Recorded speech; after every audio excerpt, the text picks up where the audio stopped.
Hi, good morning, everyone, in face and online.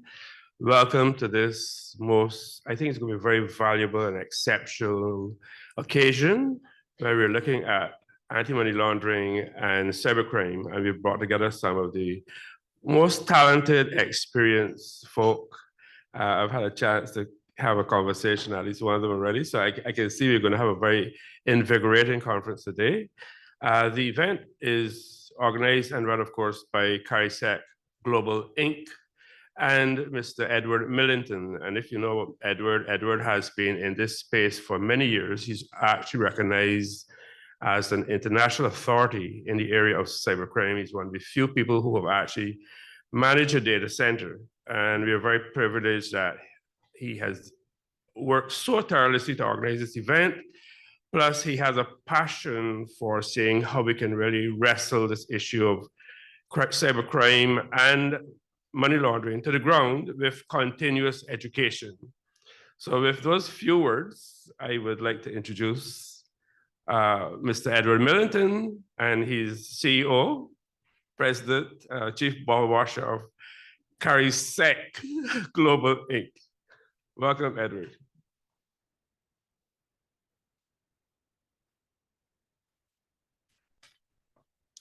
Good morning, everyone. Ladies and gentlemen, esteemed guests, and distinguished participants. It is my pleasure to welcome you to the opening ceremony of the Anti-Money Laundering and Cybercrime Regional Hybrid Conference in collaboration with the Barbados Coalition of Service Industries and the Sagicor Cato School of Business and Management. As we gather today, we are reminded of the critical and multifaceted nature of the fight against financial crime and cybercrime. These issues have become increasingly prevalent in our interconnect world, and they require a sophisticated and multi-layer response. It is essential that we work together to share our collective knowledge and expertise in order to develop and implement effective solutions and strategies for combating these complex challenges. In particular, it's crucial to recognize the unique challenges faced by small island development states, which often have limited resources and infrastructure to combat financial crime and cybercrime. To address these challenges, it's necessary to develop and enhance various types of risk-based security controls across the administrative, technical, and physical domains. These involve a comprehensive approach that includes policies, procedures, and technologies to safeguard against financial and cyber threats. As a managed service provider, we are here to assist you. Through the advancement of these measures, we can work together in a more secure and resilient future. By collaborating and sharing our expertise, we can ensure that we are better equipped to address and resolve majority of evolving threats of financial crime and cybercrime. Unfortunately, ultimately, this will help to protect individuals, businesses, and economies from the devastating consequences of these cybercrimes. In today's digital age, cybercrime has become a major threat to humanity. As per the World Economic Forum, it ranks among the top 10 risks globally. In fact, we can consider it the top risk due to its constant and pervasive existence. Cybercrime has the potential to strike with immediacy and persistence, and security vulnerabilities in digital assets leave individuals and organizations open to compromises, which can lead to a breach, resulting in further business risks. The modern business environment is exemplified by a marked expansion in digital realms, which have led to associated upsurge in cybercrime, thereby contributing to the growth of financial crime. It is crucial to recognize the relationship between crime, or criminals in this case, and the ability to execute financial transactions, make investments, and influence society as a whole. Financial crimes such as fraud, fund transfer fraud, money laundering, and financial terrorism are but a few examples of the destructive consequences that can result from overlooking the impact of cybercrime. Countering financial crime takes the same approach as in the cyber and information security industry. That is the identification, detection, protection, and response to security risks. In other words, the three countermeasures activities known to the financial industry: identifying and authenticating the customer, monitoring and detecting transaction and behavioral anomalies, and responding to mitigating risks and issues. Throughout the next few hours, we'll be hearing from expert speakers, participating in engaging presentations and discussions, and sharing the latest strategies and advancement in the area of anti-money laundering and cybercrime prevention. The resilience of our system depends on our thorough risk-based security programs, processes, and activities incorporating threat intelligence, vulnerability management, segmentation methodologies, business continuity and incident response planning, and security awareness training. We are honored to have such a talented and diverse group of individuals in attendance today, both here and virtually. And we look forward to the involvement and the valuable insights and perspectives that will be shared. So without further ado, I officially declare the Anti-Money Laundering and Cybercrime Regional Hybrid Conference open. Let us begin our journey together, a safer and more secure financial and digital world. Thank you.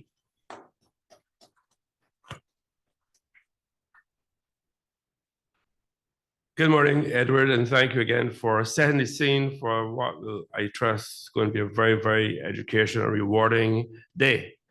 My role is to introduce now Michelle. Michelle is the Executive Director of the Barbados Coalition of Service Industries. Michelle, would you care to come and give us your words of wisdom? Thank you. Good morning, ladies and gentlemen. I don't know if I have any words of wisdom, but it is my pleasure to welcome you this morning to the one-day conference on anti-money laundering and cybersecurity, hosted by CariSec Global in partnership with the Barbados Coalition of Service Industries and Sagicor Cahill School of Business at UWI. My name is Michelle Smith-Mears. I am the Executive Director of Barbados Coalition of Service Industries, or BCSI. And this week we are celebrating our Services Week, which includes this conference and comes to end today. So good morning again, and a warm welcome to each and every one of you, those who are here physically and those who are joining us online. Today's conference marks a crucial gathering where industry leaders and professionals and policymakers converge to address two paramount challenges that transcend borders: anti-money laundering and cybersecurity. These issues are not only pivotal to the sustainability and integrity of our financial services, but they're also crucial to safeguarding the very foundation of our digital age. Anti-money laundering measures are the bedrock of a transparent and accountable financial ecosystem. As the services sector continues to evolve and embrace the digital landscape, the potential risk and vulnerabilities also escalate. Our collective commitment to robust anti-money laundering frameworks is indispensable in preserving the trust and credibility of our financial institutions.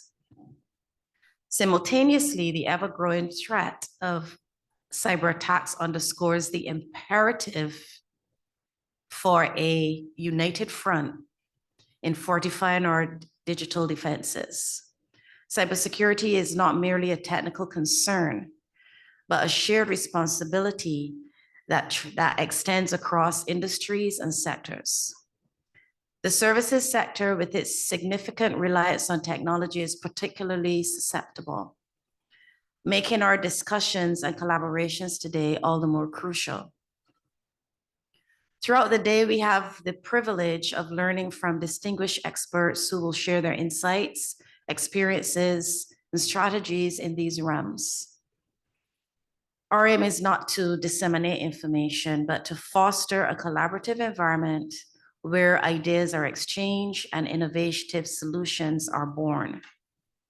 As we delve into today's sessions, I encourage each of you to actively engage, question, and contribute to the discourse.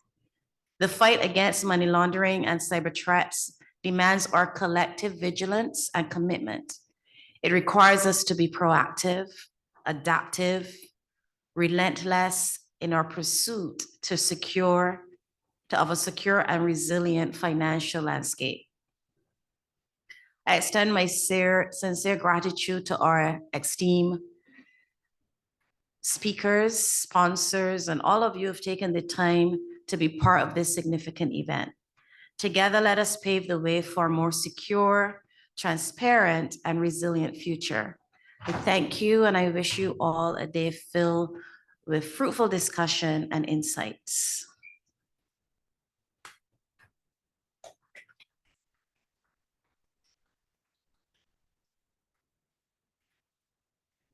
Ram Sumir, right? Hi, good morning again. And I had a very robust conversation with Sunita at breakfast. In fact, we didn't even have time for breakfast. We were engaged so much. Sunita Ram Sumir is a legal advisor to the Caribbean Action Task Force, which, as you know, is a division. Well, it's a division of the Financial Action Task Force. And she has a very, very important role in terms of that connection to governments and understanding regulations and the standards and requirements and that sort of thing. And she's a lawyer, so you can see that she's all bedecked in black. And I'm going to invite her to come to share her opening remarks with you this morning. And Sunita, of course, is from Trinidad and Tobago.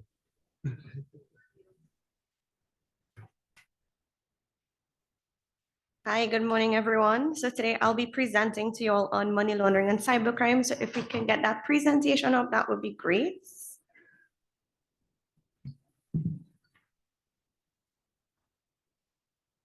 Okay, so let's test this. Yeah, okay. So again, I'm Sunita Ramsmere. I'm one of the legal advisors at the Caribbean Financial Action Task Force. We are actually a FATF-style regional body, and we represent members of the Caribbean. So today, I'll be taking you all through the relationship between money laundering and cybercrime from the FATF standards perspective. So unlike traditional crimes of fraud, corruption, etc., where there is a clear link to money laundering and the FATF standards, that relationship for cybercrime isn't necessarily as clear and cut as for all of the other crimes. And I'm going to apologize upfront. I generally speak quickly, so if you'll need to slow me down, wave, Edward could scream, please slow down. So I'm giving you all a heads up in case at some point I speed up in the presentation.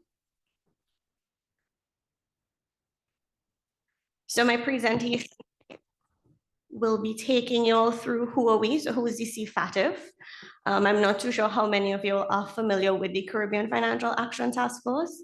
So I'll take you through what we also do. I'll take you through the Financial Action Task Force, or the FATF for short. We'll also look at the FATF standards. And then I will start to take you all through the relationship between the FATF standards and cybercrime itself.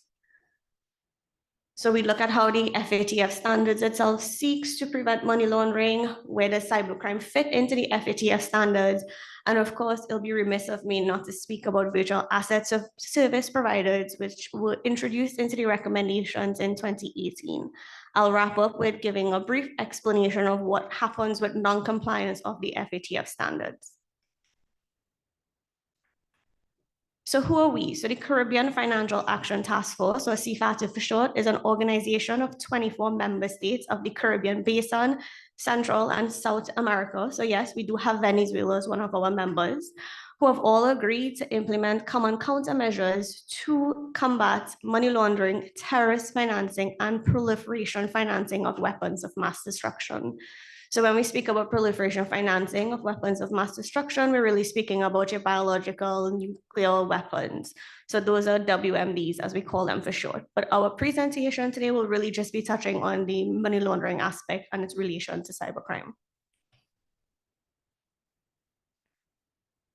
So what do we do? So the main objective of the CFATF is to ensure effective implementation of the FATF standards by our members to prevent money laundering and to counter the financing of terrorism. We want to ensure that the global financial system is protected from illegal funds based on our membership. So the secretariat, of which I'm a legal advisor, because the CFATF itself comprises the members, and we have the secretariat.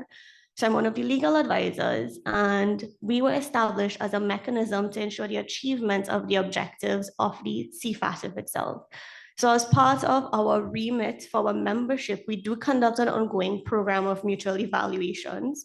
So we essentially ensure compliance of our members with the FATF standards. We do go into the jurisdictions and assess their compliance. We speak to their public sector, their private sector to ensure that they are adhering to the AML-CFT requirements. Fun fact, out of our 24 members, we've currently assessed 17, and all of those mutual evaluation reports are public documents. We also do provide and conduct training for our members in specific areas. We also host a biannual plenary. So we have 2 plenaries per year where we actually discuss our mutual evaluation reports and adopt them, as well as an annual ministerial meeting. So I've mentioned the FATF multiple times, but who are they? So the FATF is an intergovernmental body, which was an initiative of the G7 countries with a view to setting the standards to promote the effective implementation of legal, regulatory, and operational measures for combating money laundering, terrorist financing, and proliferation financing. Ideally, the FATF is the policymaking body which would generate the necessary political will to ensure that your laws and your regulations are in conformity with AML-CFT standards.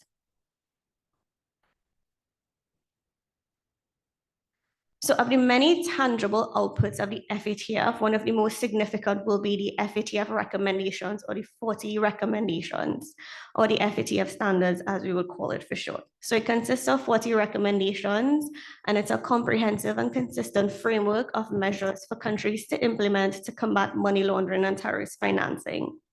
It should be noted that the standards are by no means a tick box approach when it comes to compliance. So in addition to technical compliance, which when we speak about technical compliance, it's your legislation, your regulations, your policies. In addition to assessing technical compliance, the FATF also assesses the effectiveness. How well are you implementing your legislation? How well are your systems working to combat money laundering and terrorist financing? So it's really not as simple as, yes, I have money laundering as a criminal offense. Yes, I have predicate. It's really not a tick box approach. It does take a lot of working relationships between your entities to ensure effective compliance of the standards itself.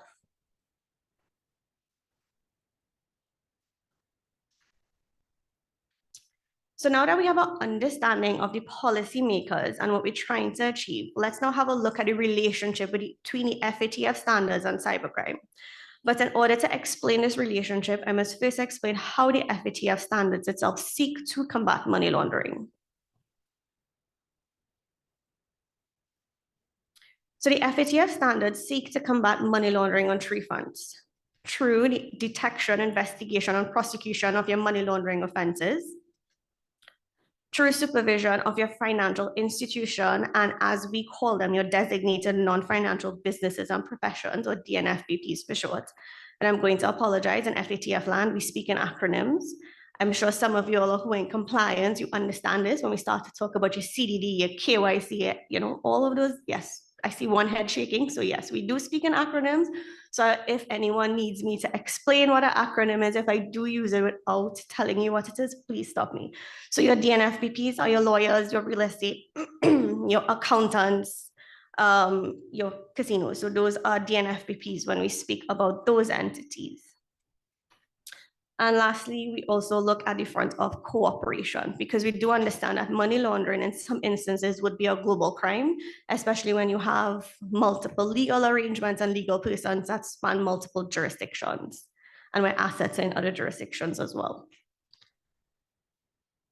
So let's look at investigations. So recommendation 3 requires a country to criminalize money laundering and to apply money laundering to all serious offenses with a view to including the widest range of predicate offenses. So when we speak about a predicate offense, we're really speaking to your crimes that generate proceeds that are subsequently laundered to make them appear legitimate. So in determining what constitutes a predicate offense, the FATF standards provide that a country can adopt multiple approaches to determine or to describe what a predicate offense would be. So we have the option of including an all crimes approach. So a country can decide that all crimes within a jurisdiction will form a predicate for money laundering. You can have a threshold approach where the country could either link it to a category of serious offenses or to a penalty. So every crime with a penalty of, with a penalty of 1 year imprisonment will be a predicate for money laundering. You can have a list approach where you list specific offenses as predicate offenses to money laundering, or you can have a combination of all of them. At a minimum, countries need to ensure that the range of offenses include those offenses that are designated under the FATF as a designated category of offenses, which would be this list. So these are all of the designated category of offenses. So I'm sure if you all take a quick scan, you'll notice that cybercrime isn't included on this list, but you will see fraud, you will see extortion, and bear that in mind when we go down to further slides, right?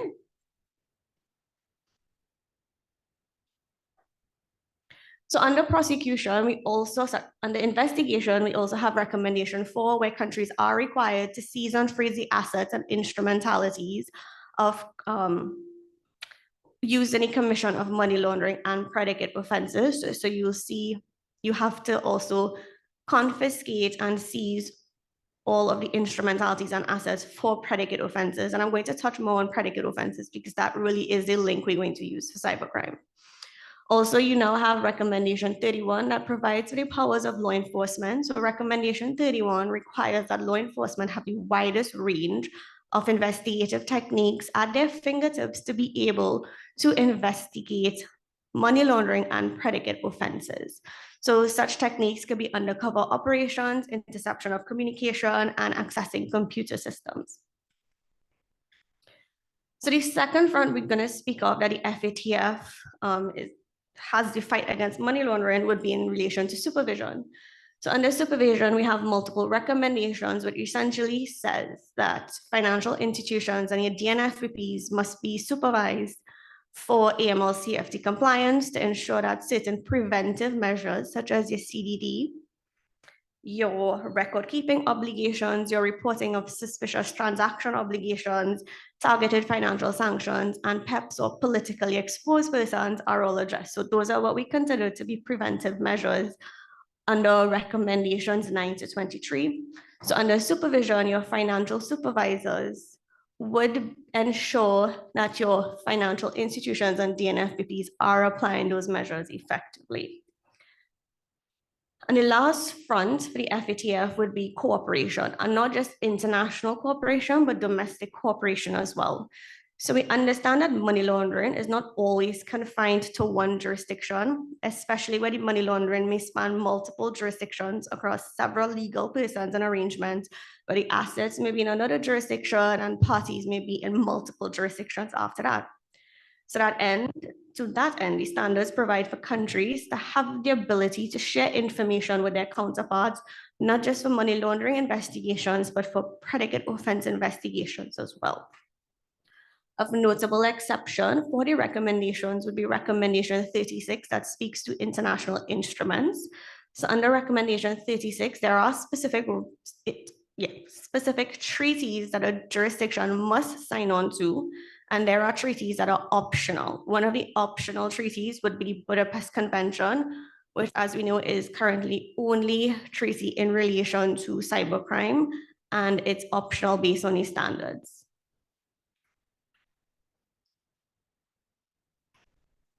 So now that we've had a look at the FATF standards and how they can be used to combat money laundering, where does cybercrime fit in? So if you recall a few slides ago, cybercrime was not included in the designated categories, right? So therefore, we need to understand what would be considered a cybercrime in the first place to determine whether there is even at all a relationship with the FATF standards.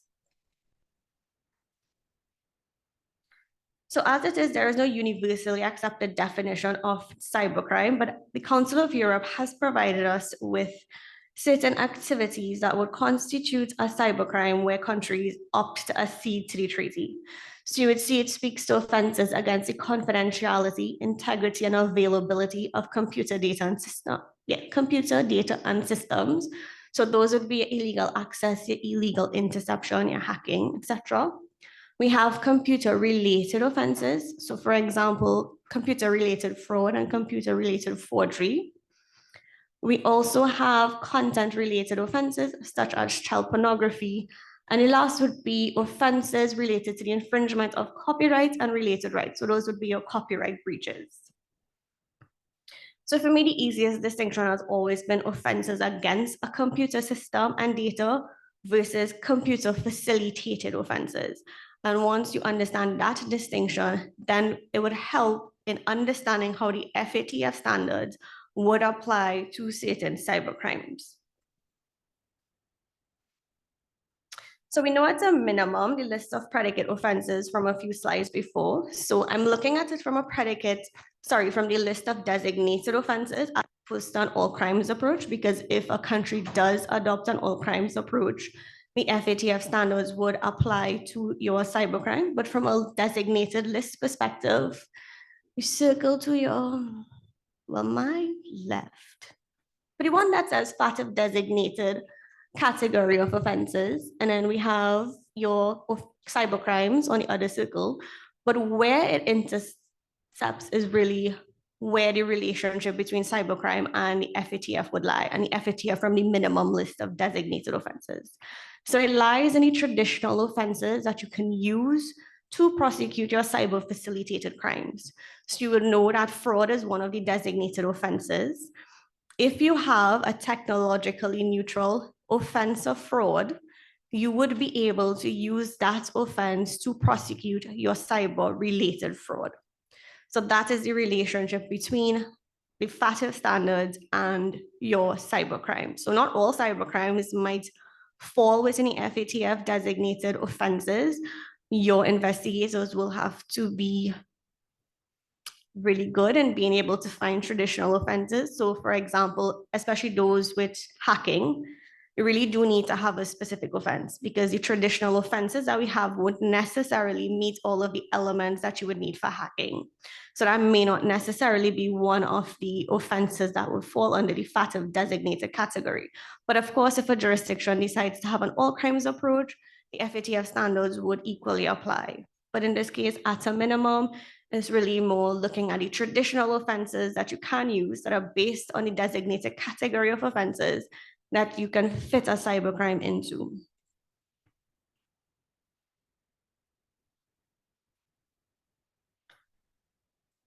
So it will be remiss of me to speak about the FATF and not discuss the new kid on the block, which would be the virtual asset service providers. So in 2019, the FATF amended its standards to set out the applicability of the standards to virtual assets and the activities of its service providers. So we have recommendation 15, which was amended to now require that virtual asset service providers are regulated for AML/CFT purposes.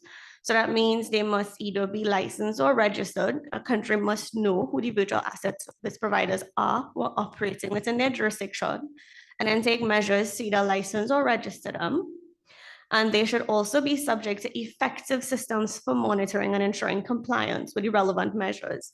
So similar to how your financial institutions and DNFBPs have a requirement to implement your customer due diligence or CDD obligations, in instances of your virtual asset service providers, such as similar obligations would also apply.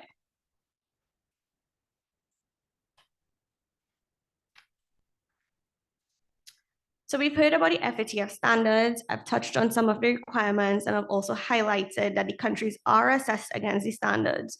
So what would happen when a country is uncompliant? What is the effect of non-compliance with the FATF standards?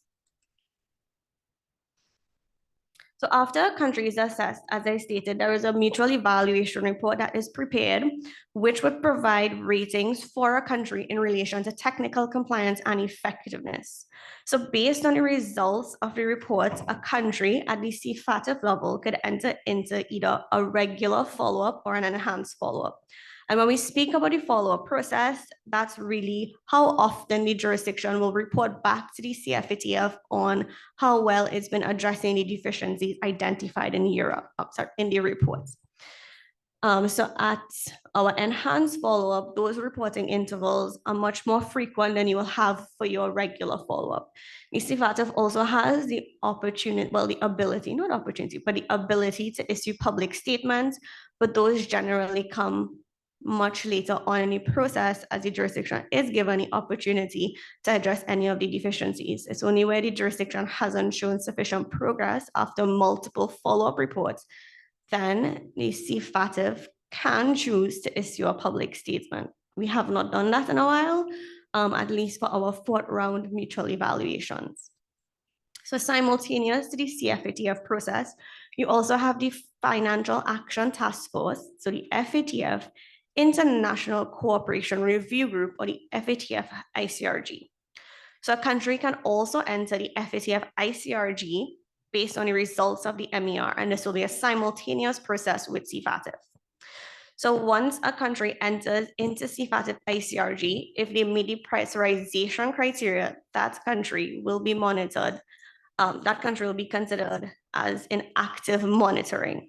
Once that country is in active monitoring, they will be included in a public statement titled Jurisdiction Under Increased Monitoring, or as we know it, the gray list.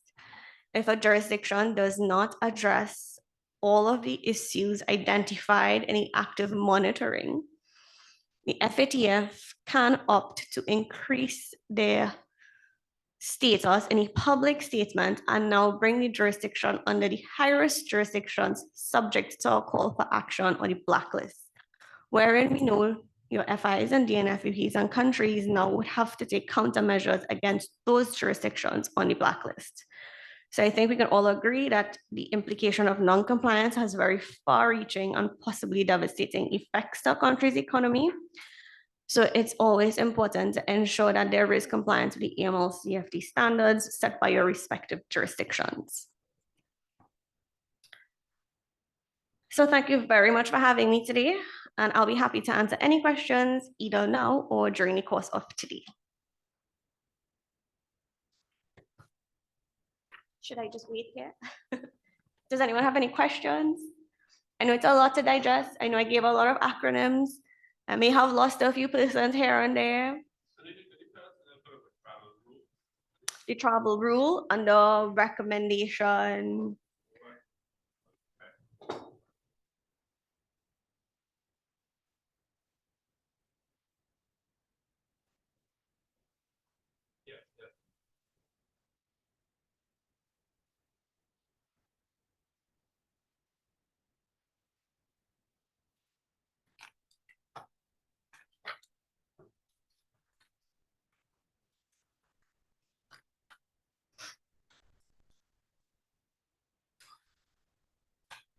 Okay, so just give me a moment. Let me find that response for how.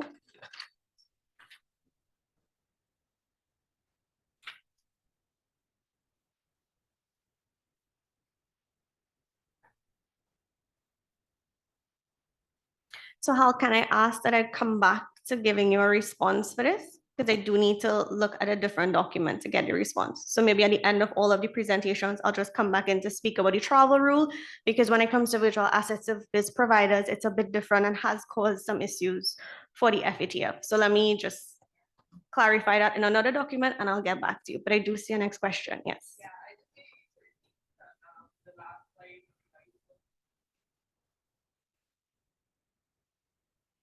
Mike, mm-hmm.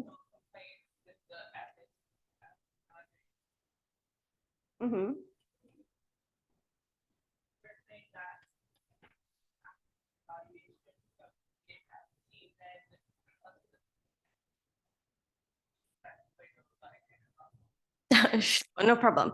So it's really a simultaneous process. So based on, thank you. So based on the results of the report, the FATF has specific criteria within which you would meet the ICRG process.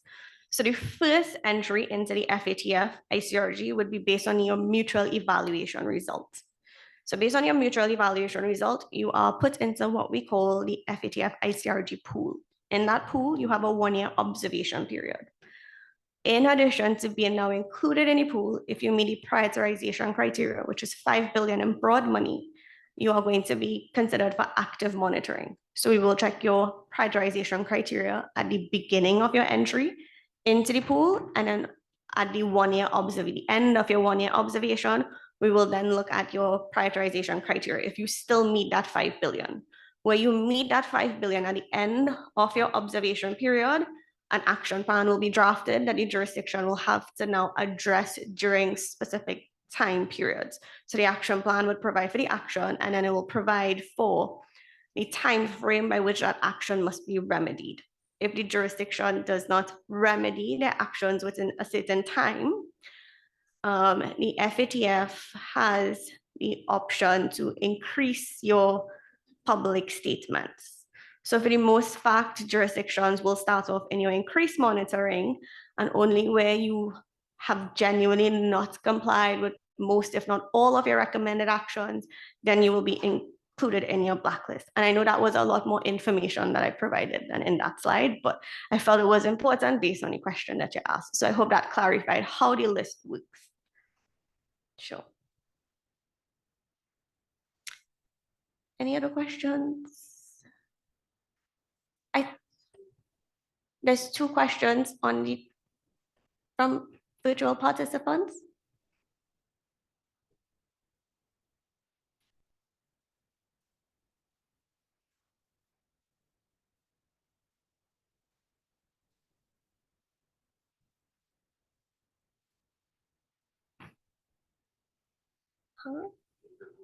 Okay, no problem.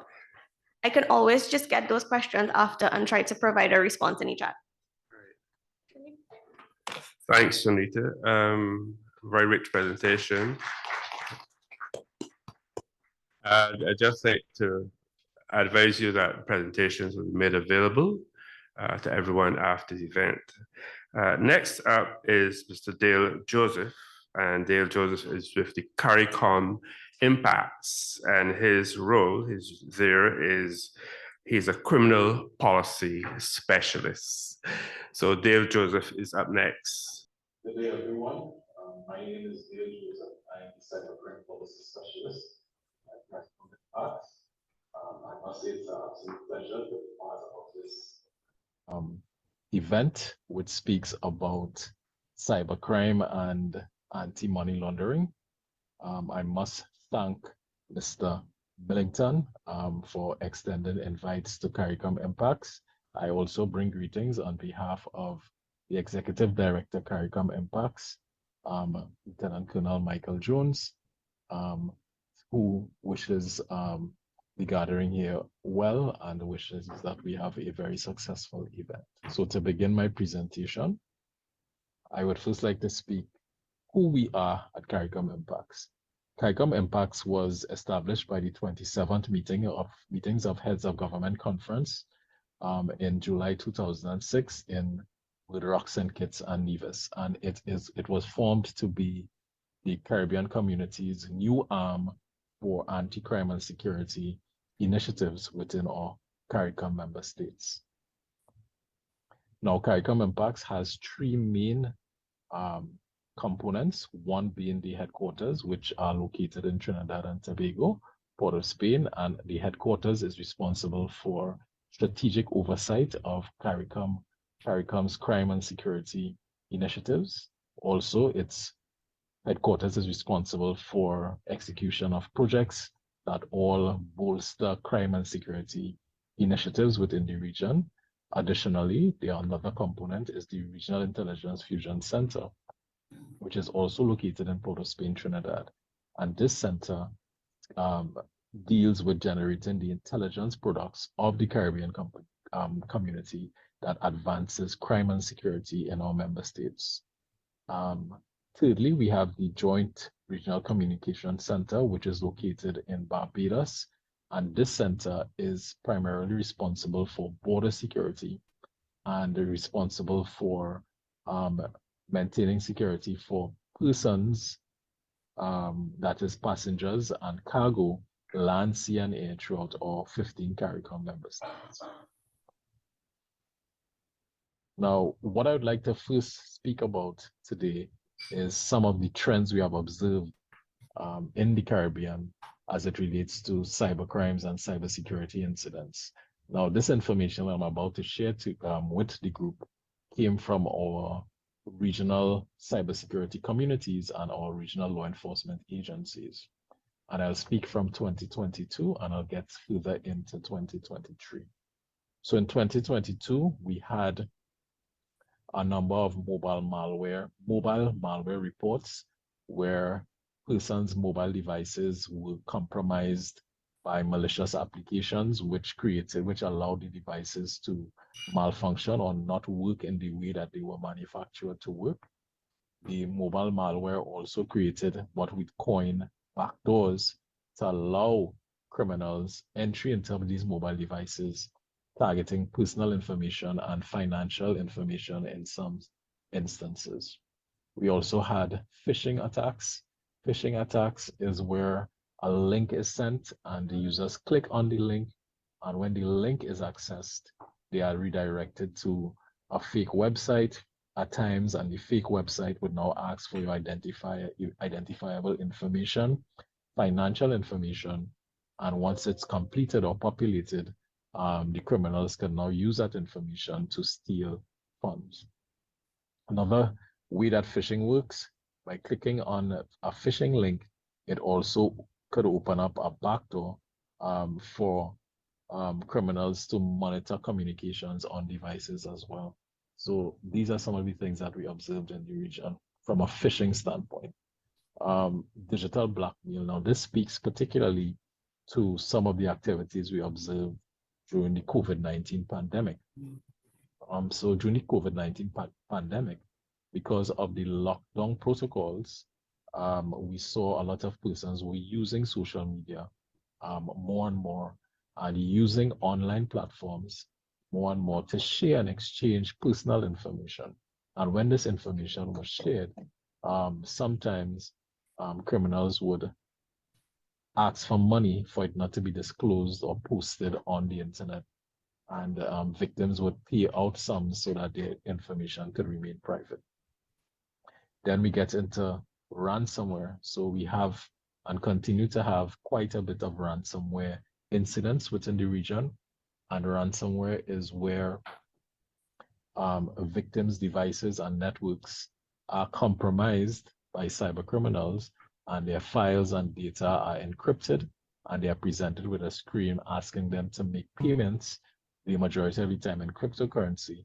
And once this payment is made, criminals promise to decrypt or allow them access back to their files or data. Now, from just a common sense standpoint, there's no guarantee that when you pay these criminals that you would get or regain access to your data. So we have seen quite a bit of this in our member states. Even quite recently, we saw quite a few of these types of incidents. Online romance scams. Now, this speaks particularly to the younger citizenry and the older population, where persons were wooed by persons online, telling them that they were in an online relationship, and after a while they would ask for monies. And when monies are exchanged, the person on the receiving end of the finances would then disappear. And this is the crux of online romance scams. And there have been quite a few of that happening in our region. Also in 2022, we had business email compromises, and the modality for it is that financial institutions would normally have an account that they would use to send payments through suppliers and so on, businesses as well. And they would get an email saying, well, listen, rather than sending the money for this service to this particular account, I am saying to you, send it to this account instead. And what they do at times, they change one character in the email address. And a lot of persons, companies, individuals are fleeced their money through this type of scam, so that when the monies are paid, persons now realize that, listen, they didn't receive the payment, and they call the organization, and the organization realized that they would have sent the money directly into the hands of the criminals. So that is what we have seen as well in terms of business compromises in our member states, business email compromises. In 2023, we had quite a few online cryptocurrency scams, meaning that these cryptocurrency platforms just popped up, encouraging persons to invest. After a while, the returns were really good, and then when persons pumped more and more monies into these accounts, or into these schemes, they would just disappear with all the victims' financial resources. Another one we have in the region that's most popular is online scams.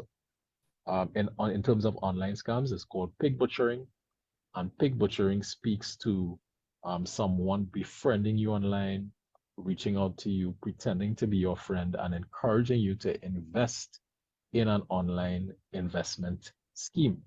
When you invest, you get some really sizable returns, and then after a while, when you invest more and more of your money, they just disappear, and they disappear with your finances. As I spoke about before, we had business email compromises as well in 2023. And this has been the result, and this has resulted in a lot of financial institutions, small and medium-sized businesses being fleeced of a lot of money. Also in 2023, we saw scam as a service available on the dark web. Now, the dark web is an area of the internet that is mazed with or plagued with anonymity. So the dark web is where persons could go on the dark web and communicate seemingly anonymous and conduct transactions and stuff. Now, the scams that we observed for sale on the dark web are very streamlined and very professional. You could actually hire a hacker on the dark web. You could hire somebody to run a credit card scam. You could hire somebody even to ship counterfeit currencies, narcotics, and a lot of criminal activity that we observe on the dark web. The obvious question is, what are we at CariCom Impacts doing to combat or counteract what we have observed in terms of these malicious cyber activity within the region? And the answer is we have been following the Cybersecurity and Cybercrime Action Plan, which is an action plan that was signed off in 2016 by Caribbean heads of government. And this action plan has 5 areas of intervention. The first being public awareness, the second being building sustainable capacity, the third enhancing technical standards and infrastructure, the fourth enhancing legal environment to include legislative harmonization, because we do recognize that cybersecurity issues and cybercrime is a borderless phenomena. And as a region, we need to have what is termed as legislative harmonization so that we could share the information that is required to enable prosecution of cyber criminals within the region. The CariCom Cybersecurity and Cybercrime Action Plan, or CCSCAP, as we call it at CariCom Impacts, also speaks to enhancing regional international cooperation. And to advance this CCSCAP, there is a CCSCAP steering committee. And the steering committee is chaired or led by CariCom Impacts with participation from the government of Trinidad and Tobago, whose Prime Minister has responsibility for security and energy within CariCom. The CCSCAP steering committee has participation from CariCom Secretariat, the CariCom Telecommunications Union, the Regional Security System, the Commonwealth Secretariat, the Organization of American States, and our newest member is Interpol. Now, this committee would meet biannually, and we would discuss what is happening in the region in terms of some of the malicious cyber activity, capacity development, what we are doing to bolster our capacity in the region to combat some of these, and also to further discuss continuous professional development and strategies for member states so that we could bolster our holistic cyber resilience. Now, what is important to know, and I think it's excellent that we are having this meeting here today, is to discuss some of the projects that are specifically targeted to cybercrime and cybersecurity within our region. And one of the larger projects that is currently being executed is the 11th European Development Funded project, which has two main streams. One, to enable or to bolster the region's ability to investigate, detect, protect, and prosecute malicious cyber activity within our region. And the second stream is to the financial crimes and asset recovery part of this particular project. Now, as this is a cyber presentation, I would focus primarily on the cyber component of this particular project.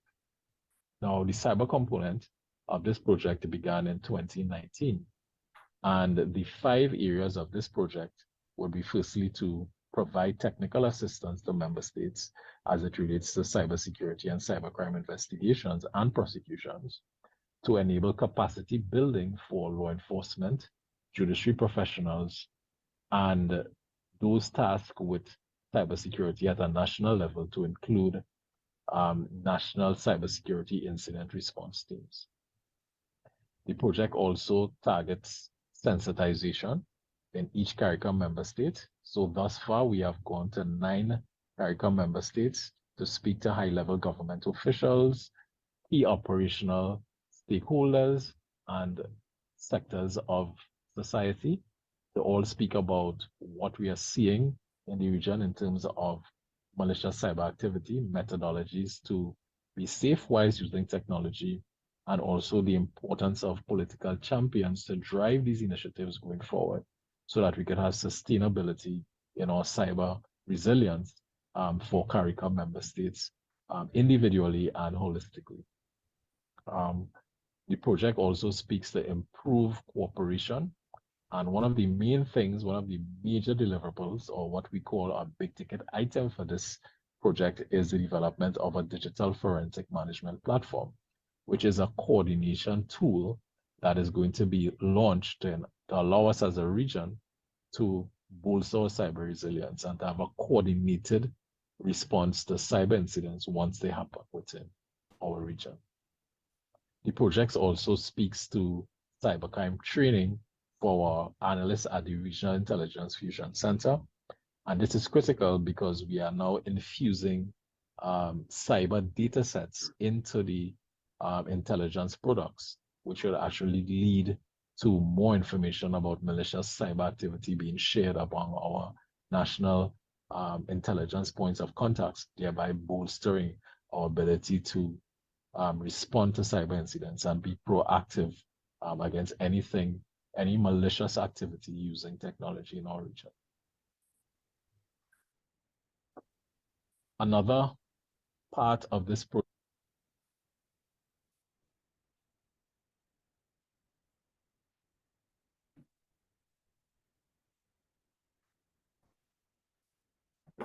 Good morning, everybody.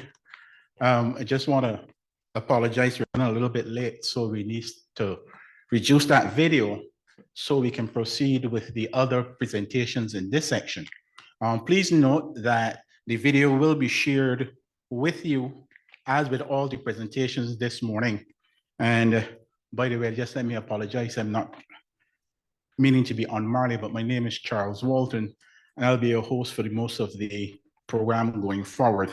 So up next, as we continue to hear the presentations, we have an online participant, David Templeman, and he's a financial investigator of the Cayman Islands Bureau of Financial Investigation of the Royal Cayman Islands Police Service and a member of the Association of Caribbean Commissioners of Police. So next, we'll hear from David Templeman.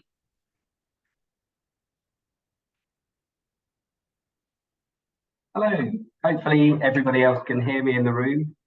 I'm very, very grateful to be invited to come and speak to you this morning. Apologies that I can't be there in person in Barbados. I genuinely did want to come. My presentation is going to be slightly different for a number of perspectives. Firstly, I don't have a presentation, so and I've been asked to perhaps give you the abridged version now because we are running a little bit late on time. I'm in a session later on if there are any questions, and you can grill me after the break. My day job is that I am lead on virtual assets, which I know people have talked about. My pet is at the moment pig butchering, and I know that Mr. Joseph has already sort of touched on that. I'm going to give you what I'm seeing from the ground. So we do deal with many cyber-related incidents. We have a really good team who deal with it within the Cayman Islands. And unfortunately, it's an area that we are seeing a massive increase. So I'll sort of jump straight into it.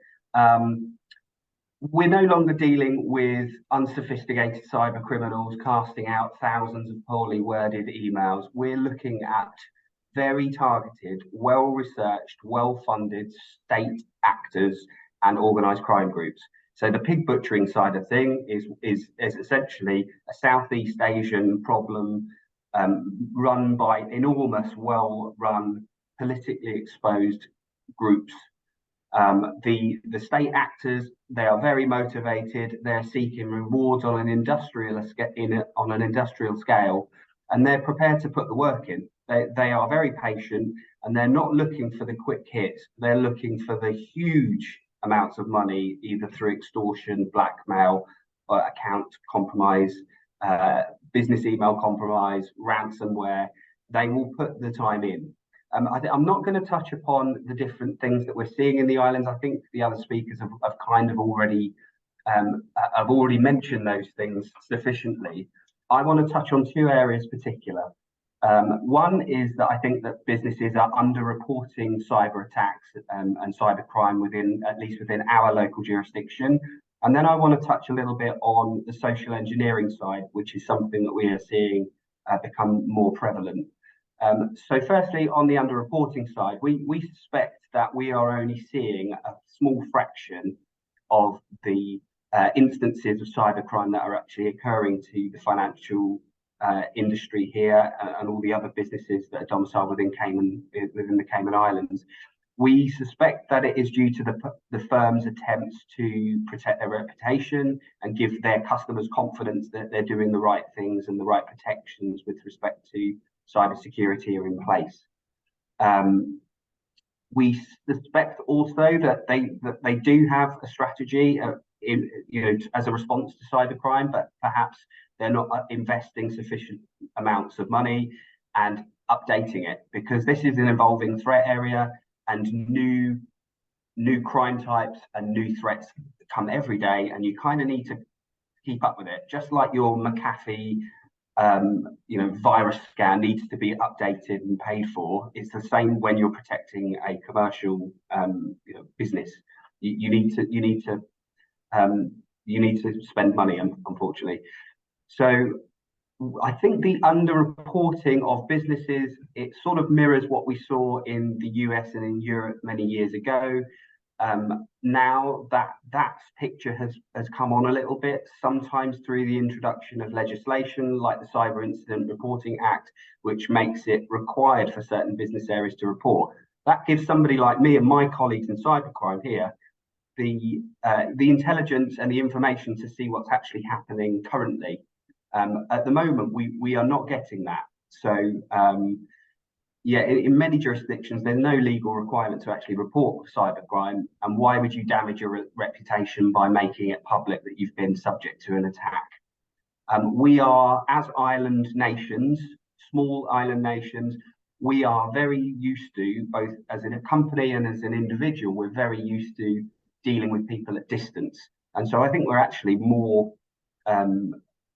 vulnerable than most places, because we are familiar and we're comfortable with dealing with the people and companies and new people over the internet. So now I want to touch very quickly, and I am trying to sort of canter through this because of the time. I want to speak about how we are seeing more targeted approaches, mostly involving social engineering. So what we have within Cayman, we are seeing people are putting in half decent cybersecurity plans, which are being circumnavigated by individuals who are being socially manipulated into doing things that they ought not to. So the businesses are putting in a plan, but yet the criminal groups are attacking individuals and using social engineering to gain access to systems or to gain access to data, and penetrating that organization through the human, which is probably now the weakest point. So I think that, and as I said before, that they're putting more resource in, and the criminal groups are willing to be very patient. And that's what we're seeing, both not just for businesses, but also for the sort of pig butchering and investment fraud type work as well. So I kind of wanted to draw those things out. I don't think we can legislate our way out of this problem. I think it's more of an awareness. So the businesses need to be more aware. And I think that we are pretty much well placed as island nations to capture and to teach our populace about how they can perhaps have better digital hygiene. It's much more difficult in a much larger country. For example, we had a recent pig butchering awareness campaign run to get to all of our 70,000 residents, and it was relatively easy. So I kind of wanted to end on that positive note, and I'll hand back over to the organisers. So thanks for inviting me to speak.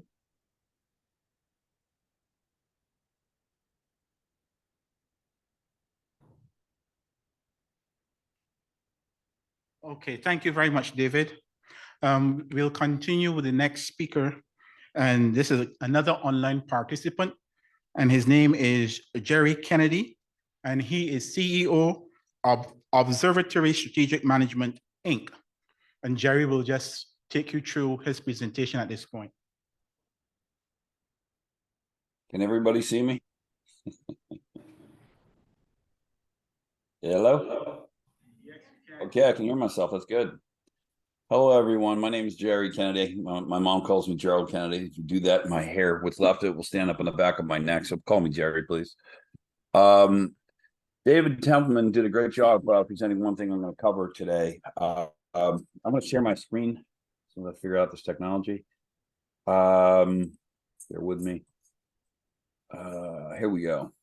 I got some stuff to show you guys today.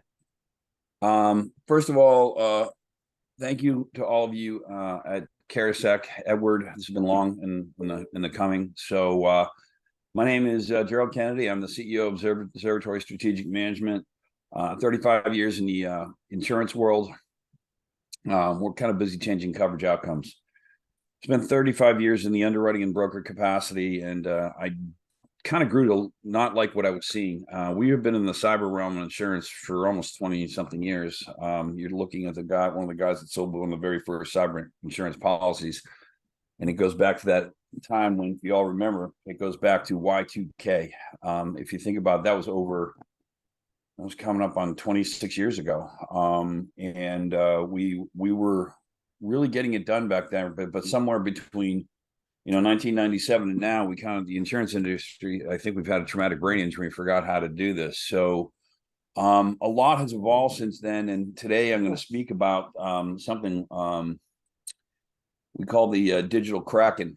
Given that you guys are in a Caribbean nation, I thought that would be appropriate, seeing that this is what's actually lurking offshore, but it's digital, not biological. I just released a pretty robust paper you can find online. You can get onto my LinkedIn at Jerry Kennedy Observatory. I'll put that on the screen shortly. What we had done, we're speaking today about the degradation of the rule of law and anti-money laundering. Cyber crimes are getting actually into the courtrooms. They're getting into the law firms. They're getting into policing. I'm going to show you that today.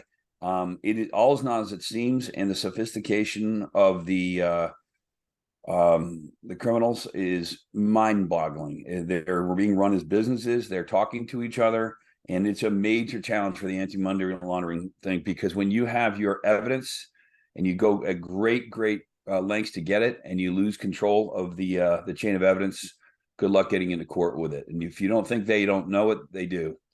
I'm going to show you guys today some of the things that are easily gotten to on the dark web. But today, you know, I'm going to use this as my cue. International organizations like CariSec and the IMF and the rest of them, we have to work together. What Edward has done, he's brought people globally to get the community and the discussions going, because here's your issue. Cyber doesn't know any borders, not at all. So we have, if we're going to talk about the impact on money laundering efforts, well, why don't you start the rule of law itself? Because without it, you can't do any of the anti-money laundering. So there's some, I'm going to use this as a script. The perilous consequences of bad cyber breach on attorney-client privilege and the rule of law is actually happening as we speak. There was a case here in the United States where the SEC actually went after a law firm and were going to get to jeopardize attorney-client privilege, which is a form of qualified immunity for attorneys the world over, and they were doing everything they could to protect it. But as we found out, we audited all 81 firms that were involved in the amicus brief. And in many ways, the way they went into the brief, the SEC could have turned that into an amicus brief. A lot of the law firms are absolutely no idea how bad their cyber hygiene is because they are reliant on people, what we call the Brinks guys, but nobody's watching the Brinks guy. And these are leading to very serious degradation, not only of attorney-client privilege, but we're starting to see the rule of law itself start to get degraded because we're seeing courts getting hacked. We're seeing officers of the court, whether it be clerks or whatever, they're giving up their credentials. They go on Minecraft and they save their credentials. If it's ChicagoPD.org, they put it on and they save it in a browser. Well, that's called credential crushing. It's a very bad idea. If you're at work, stay at work. If you don't bring your own devices to work, they should never be done. The level of security that is being coughed up every single day on all levels of the tech stack. If you want to know what the tech stack is, everybody write this down. It's called the OSI model or the Purdue model. There are two models for the tech stack. Know it and know it well. Those tech stacks actually kind of define or delineate where the threat actors play, either in the hardware layer, the application layer, the network layer, all the way up to the human layer, which is what David Templeton was speaking to on the previous. But we're dealing with breaches of confidentiality, unauthorized access and surveillance. When you have unauthorized access and surveillance, let me explain what they're doing. They're actually watching you talk about them. It's called a man-in-the-middle attack. And if you don't think they're there, you're foolish, and I'll show you why in a minute. The data leaks and public exposures, when you have criminal activities, when the bad guys are watching what you're doing, they're like 2 steps ahead of you. They're doing it right now. I will guarantee you they're there. Because when people give up their credentials, all of these things happen. You know, we end up with the data leaks that are just massive when it comes to court proceedings. The ethical violations doesn't really require much description. It's just common sense. Even though we don't see a lot of that these days. Erosion of client trust. That's kind of a catch-all, but the erosion of really the defendant and the plaintiff on these situations. The trust is the data there. Is it alterable? Well, if I can access your data, I can alter it. Therefore, I can change an outcome. That's what we do. So degradation of law is endemic to the legal system. We're seeing credential compromising with info stealers, man-in-the-middle attacks. You guys, everybody will get this thing. I'll make sure everyone gets this out to you, and it's a much lengthier paper. Credential crunching is a compromising unauthorized access to sensitive data, such as logging credentials, that can be exploited by malicious actors. Law firms, officers of the court system, and individuals involved in legal proceedings have at times fallen victim to these insidious practices. These breaches often lead to confidential information being exposed, manipulated, and thus jeopardizing the integrity of the legal process. Info stealers, they're absolutely rampant. I know you hear the term ransomware, which really doesn't mean much. That's an amalgam of all the other types of hacking capabilities, or what we call perils. Info stealers are very insidious. They're just a tool where they just camp out on your system and they watch you come and go. It is so bad. We have a case right now where, actually it's a couple of cases where the bad guys, they told they got hacked. Meanwhile, the insurance carrier was busy on the system that just got hacked, negotiating the ransom itself, and the bad guys are watching the whole process. It's that bad. So when we see these things start to erupt because we write the checks in the insurance industry. We're trying to change the message. And, you know, when somebody gets on your system with an info steal, that they can do things that you can't even comprehend. You know, the man in the middle attack is literally, as it sounds, these guys just camp out. They're third-party intercepts. These are the ones that, you know, they take the digital you and send emails as if they are you, and you cannot believe what's going on there. And talk about money laundering. They can go in and take a check for a town here in New Hampshire. Is $2.5 million was redirected because someone told them they were the town administrator and they sent the check to where the bad guys wanted to. It's happening every day. The procedural degradation is due to the breach of the confidential, unauthorized acts and sales. The degradation of this goes down to procedural. I mean, judges cannot proceed under these conditions because they have to question the very evidence that's being brought in front of them. The evidentiary chain compromises are because the evidence can and will likely be tampered with, and then the fairness of the legal process starts to break down. But the surveillance of the court system is really, really scary because you got to look at everyone as an officer of court. But the police officers that are doing undercover work are actually giving up their information. I've told them, I have rooms full of them where I have to say, come see me after my talk, where I actually show them all of their passwords and everything. I'm going to show you in a minute.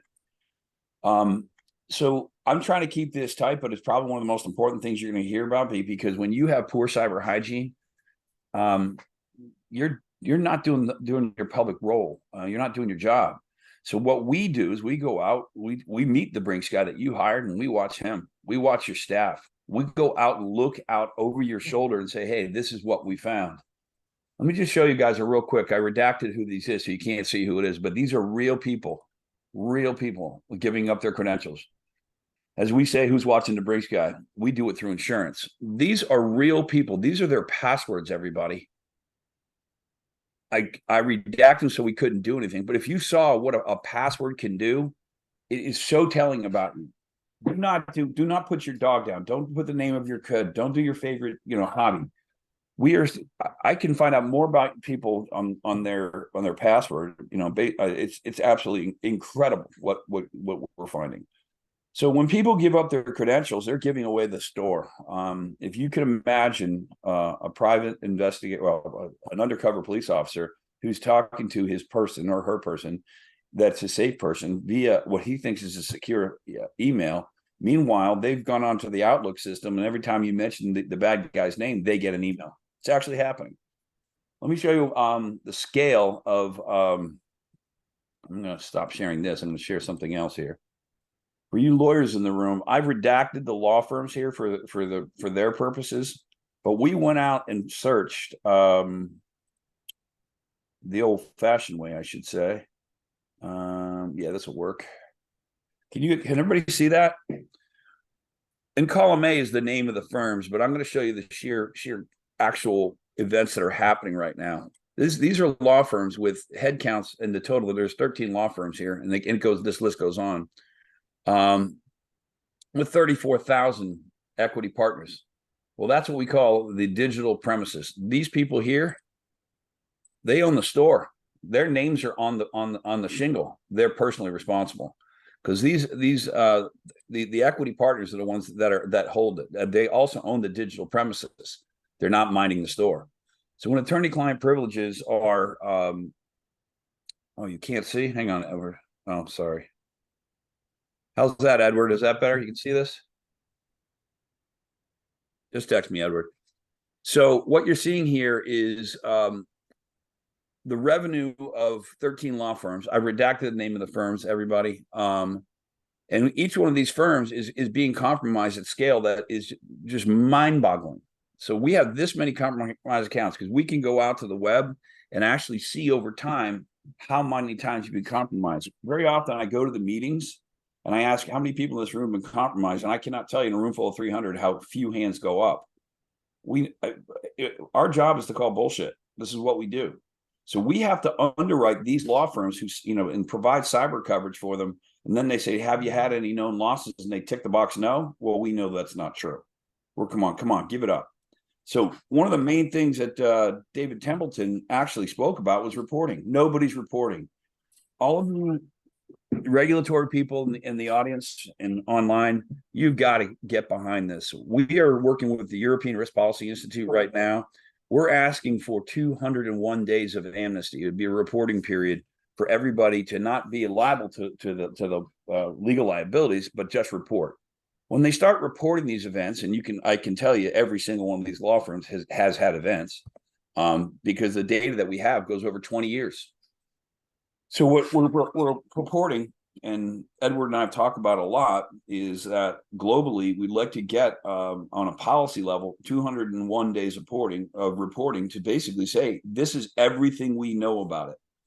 The insurance industry is really critical here because our analytics are the best in the world. We're inboard cynics. But we can parse data through our actuaries. We can gather all the information, either IT, informational technology, or operational technology, OT. We can gather these things up. And not only can we gather them up, but we can start to create what we call a genome. We know that a lot of these hacking events are very similar, but no one's telling everybody what it is and that is. But eventually, you'll end up with an early warning system on who's going to get hacked. Because if someone's being hacked on a PLC, a little gray box that moves beer bottles somewhere in Los Angeles at a Molson plant, this actually happened. Well, if they alter that box when it's made by Siemens, Honeywell, it doesn't really matter. They can make the beer hit the floor, no beer goes in and that, and they're out millions of dollars. And it did happen, by the way. So what you can do then is that PLC box number 111512 is one of many thousands of those around the globe. You'll be in a position to talk to the OEMs, and they'll be able to hey, listen, this machine is getting hacked. They're the Brinks guy. Then they tell everybody else, you haven't been hacked yet. Watch what's going on. So you can now, what we call containerize the risk. So right now we're dealing with some pretty heavy issues. And I'm going to go back to share the screen. I'm going to stop that share. But I'm going to go back here, Edward. Yeah. So each one of these people who have given up their credentials have actually jeopardized the digital premises of everything they work for. If you are the gateway for the bad guys to get in, you make everybody else around you unsafe. So cyber hygiene is all the way up and down the tech stack. You have to look at managed service solutions. And yes, you have to spend money. New risk requires new money. But working with your insurance company, which is what we're advocating, that we look at in a whole different venue, that us insurance companies who write the checks are now starting to get it. I know we are, that you now need to go find real tangible ways of protecting your profit and loss. And if you want to talk about money laundering, these people who are doing these cyber attacks are laundering one heck of a lot of it. It is rumored that it will be the number one industry on the planet. They're talking GDP numbers that are going to be stolen in the next few years, in the trillions, if we're not there already. But what we're advocating is, number one, is we have got to get everything on a pen and paper and go old fashioned and get to doing some reporting on these things. And I think groups like CariSec and the European Risk Policy Institute and several policy making bodies, we're going to have to get together, which is why this event is so important. We really want to make sure that all of the regulators get educated as what the real risk is. Look at their own cyber hygiene first, as we say here in Boston. You got to eat your own Alpo. It's a very unique time in the world, and I think we are building a community through people like CariSec. And Edward, I applaud what you guys are doing. But the insurance industry is the way to do it. We are the ultimate regulator, because you can't buy a car and operate a car without insurance. So it is our role is to elevate our duty of care to elevate yours, and we are doing that. And lawyers, this is not a witch hunt for you guys. I can flip the script and get to the accountants if you want to do that. It's just as bad, and so are us brokers, insurance brokers. We're repositories of a tremendous amounts of information, and if we give it up, we didn't do our job. So the insurance industry is here. You're going to probably hear from more insurance executives today, and they're all trying their best to get this thing done. But we're doing the analog data gathering, like I showed you with the law firms. We're seeing who's not doing what they think they are, and we're calling them out. and we're doing it through their insurance policies, through legal liability and cyber insurance. But we have to protect our assets and protect our stockholders, which is what we're supposed to be doing as fiduciaries. But as a wonderful byproduct, we're also be able to protect Main Street all over the world, wherever it is. And we need to be the repository of that information and share it with the CariSec, share it with the governmental entities.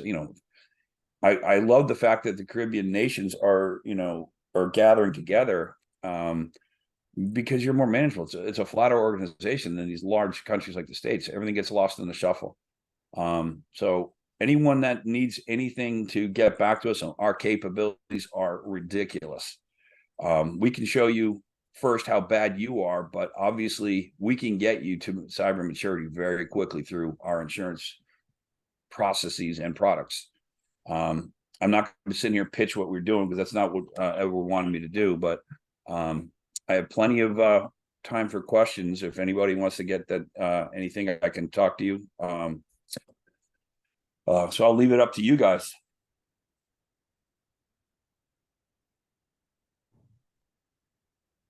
Okay, Jerry, thank you very much for your presentation. You shared quite a bit of information.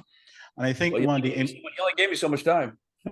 Yeah, one of the important things I think is the numbers in terms, and he's just talking about a law firm. It's the numbers in terms of what it is costing. Those cyber events are actually costing law firms. Now, if you can then translate that to our local economy and the impact it's having on financial institutions, or it is likely to have on financial institutions, then we understand the scale of the problem as it relates to cybercrime being committed against organizations. But then he also mentioned the whole question of proceeds from those crimes being laundered through our financial institutions. So we've got a very good understanding and idea of the kind of monies that are involved in this whole cybercrime business. Very lucrative, very, very lucrative.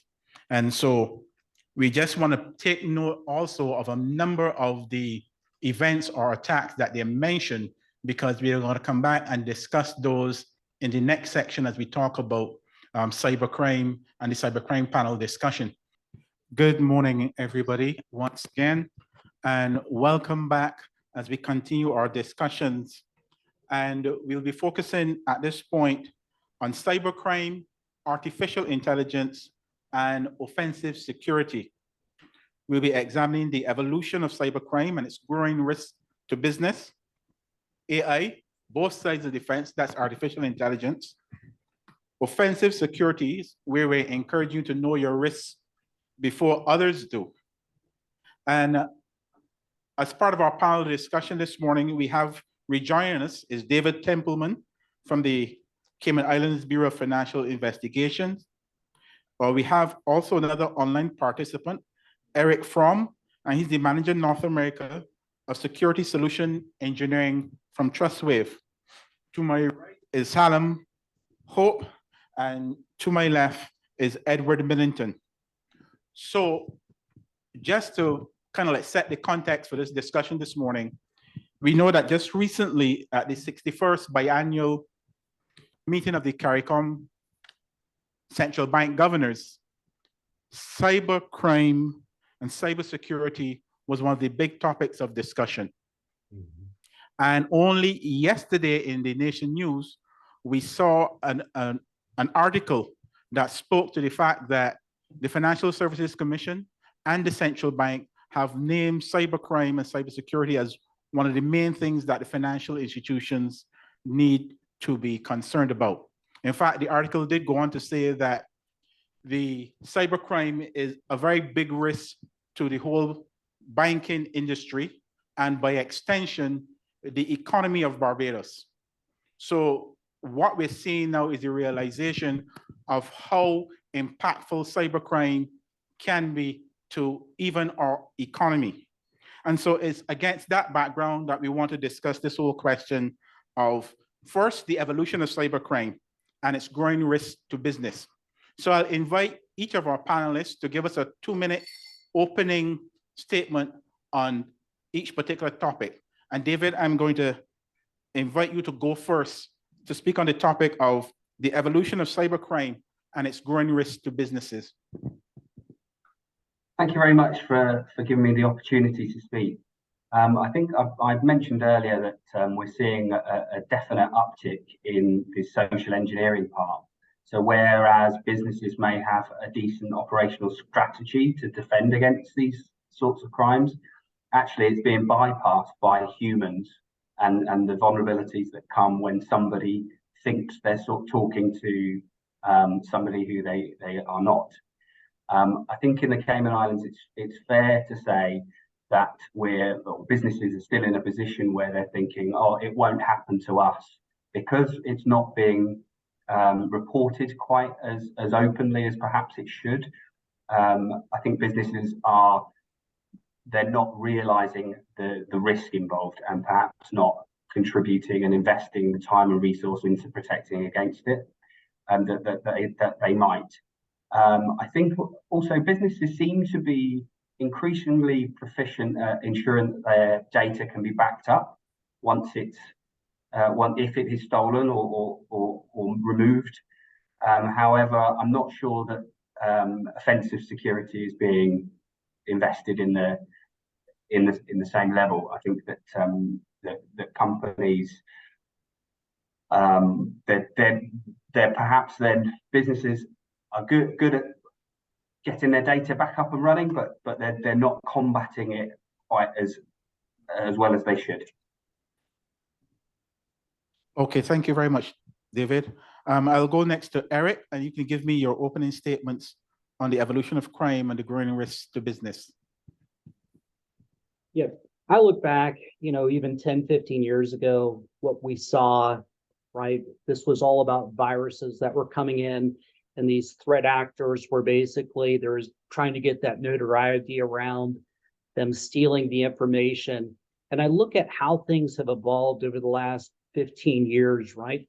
To the point where, these threat actors are taking different techniques. They are now trying to be stealthy. They're taking different tactics. They're understanding organizations, how they operate, who they communicate with from a third-party perspective, right? And they're starting to exploit those specific issues, whether it's a board meeting, followed by sending out a questionnaire, or actually targeting these third-party connections and trying to exfiltrate systems.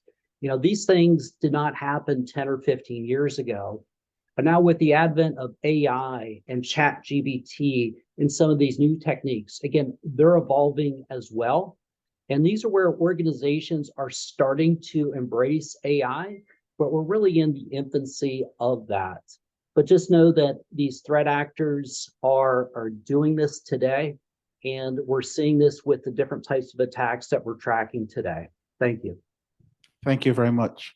Hanam, your thoughts? Well, I think that a lot of focus on businesses and governments, and we've seen a lot of instances in which there have been a lot of hacks, very costly hacks, hospital, et cetera, et cetera. But from an individual perspective, I also get a number of persons who were referred to me from individuals who have either lost money or are losing money, and they're trying to figure out how can I get back my money. And yes, there's of course two types of cybercrime attacks. There is the one that's happening locally, but increasingly there's the one that's happening internationally, which a regulator cannot necessarily deal with. For example, when Sophia comes to me and says, well, I invested thousands of dollars now, and I've been told that I've made $17,500, but the company wants me to send them $2,000, and I don't have that. And I'm saying, well, maybe you'll send that $2,000 and you'll also not see that $2,000 coming back to you. So increasingly, we are seeing a number of individual references. And as was mentioned, not a lot of it is really reported publicly. Yeah. Thank you, Edward. And Hallam, we just come to you for your thoughts on the topic. I think that the cybercrime continue to evolve so much. If you look at the Caribbean itself, is that our management of cyber risk is now starting to evolve somewhat, one could say quick in some sectors, maybe obviously within the financial sector, but in the other sectors it's continuing to lag quite a bit. And as Dale Joseph would have highlighted this morning, quite a bit of work needs to be done within the security awareness aspect of it. We continue to see a tremendous amount of emails. Emails is now obviously the vector, or what we call the access into organizations, high level of phishing emails. Well, there's some level of exploits, and everyone's working to continue to develop security in the sense of, let's say, firewalling and further training of users. You still have the vulnerable aspects of the operations of businesses, which leads to the point of where if you focus a lot on the firewalling, and some may mention, you focus quite a bit, maybe let's say on security awareness, that may not be, let's say every quarter or so forth. We still have other systems, within our governance and so forth that still continue to be vulnerable. In other words, our operations in terms of our programs continue to lead, especially we expand into, let's say, the SaaS applications. You have bring your own devices. You have remote working from at home. You continue to see all of these particular aspects not thoroughly looked at, poor configurations, et cetera. So we see cybercrime is something that's not going to let anytime soon.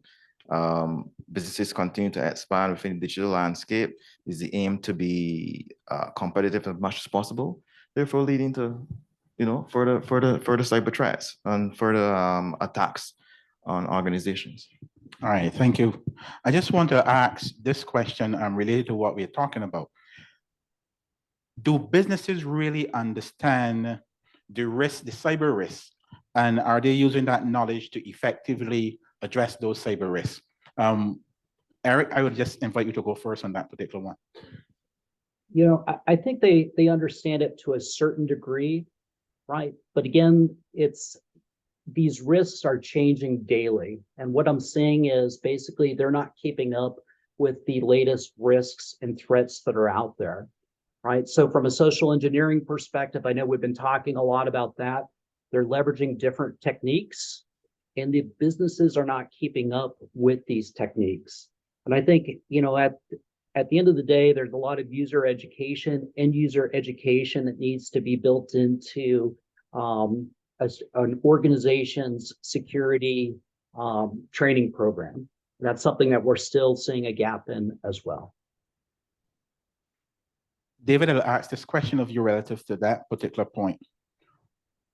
Yeah, whose responsibility in the organization is it to really ensure those particular risks are understood? Is it a job for security? Is it a job for enterprise risk management? Whose responsibility is it? Is it a shared responsibility? It's got to come from the top. Of course, it's a shared responsibility. I would echo what Eric was just saying there about trying to keep up. I think that's the thing that I would really like to infuse is that this is a changing threat landscape. It's there.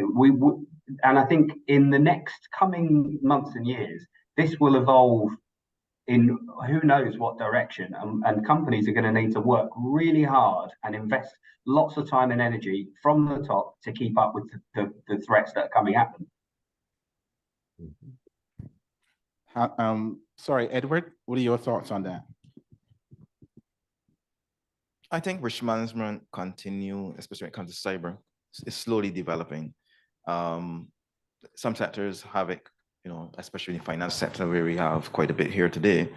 I don't think many companies truly understand it. And one of the reasons why I say it like that, it really starts from the top. David mentioned that, Eric. And while there can be some level of high level of security awareness, the fact is a lot of the programs need to be sustainable. And where does it come from? It has to be from the top, where you continue to have the awareness at the board level, C-level, so forth.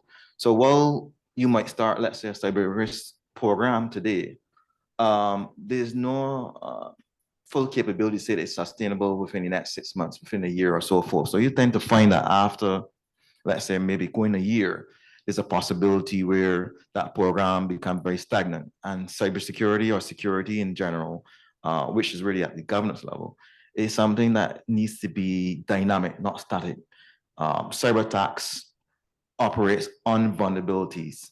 These vulnerabilities become 0 day almost every single day that is found. It means it's dynamic. it's not static.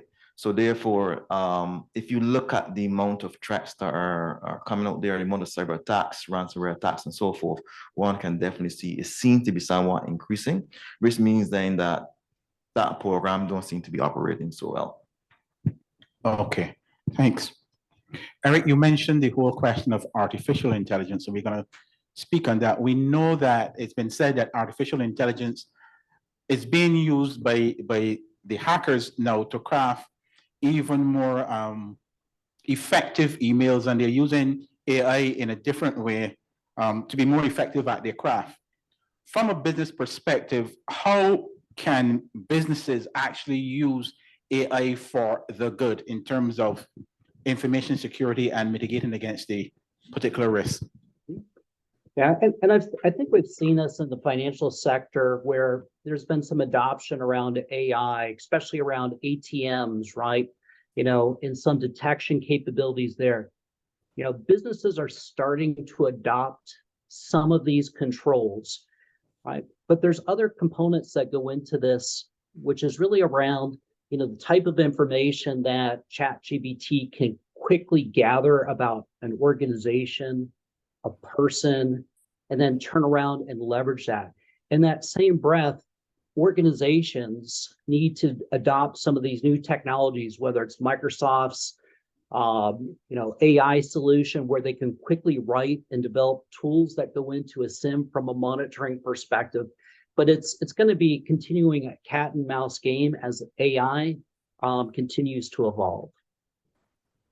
Okay, Hallam, same question to you.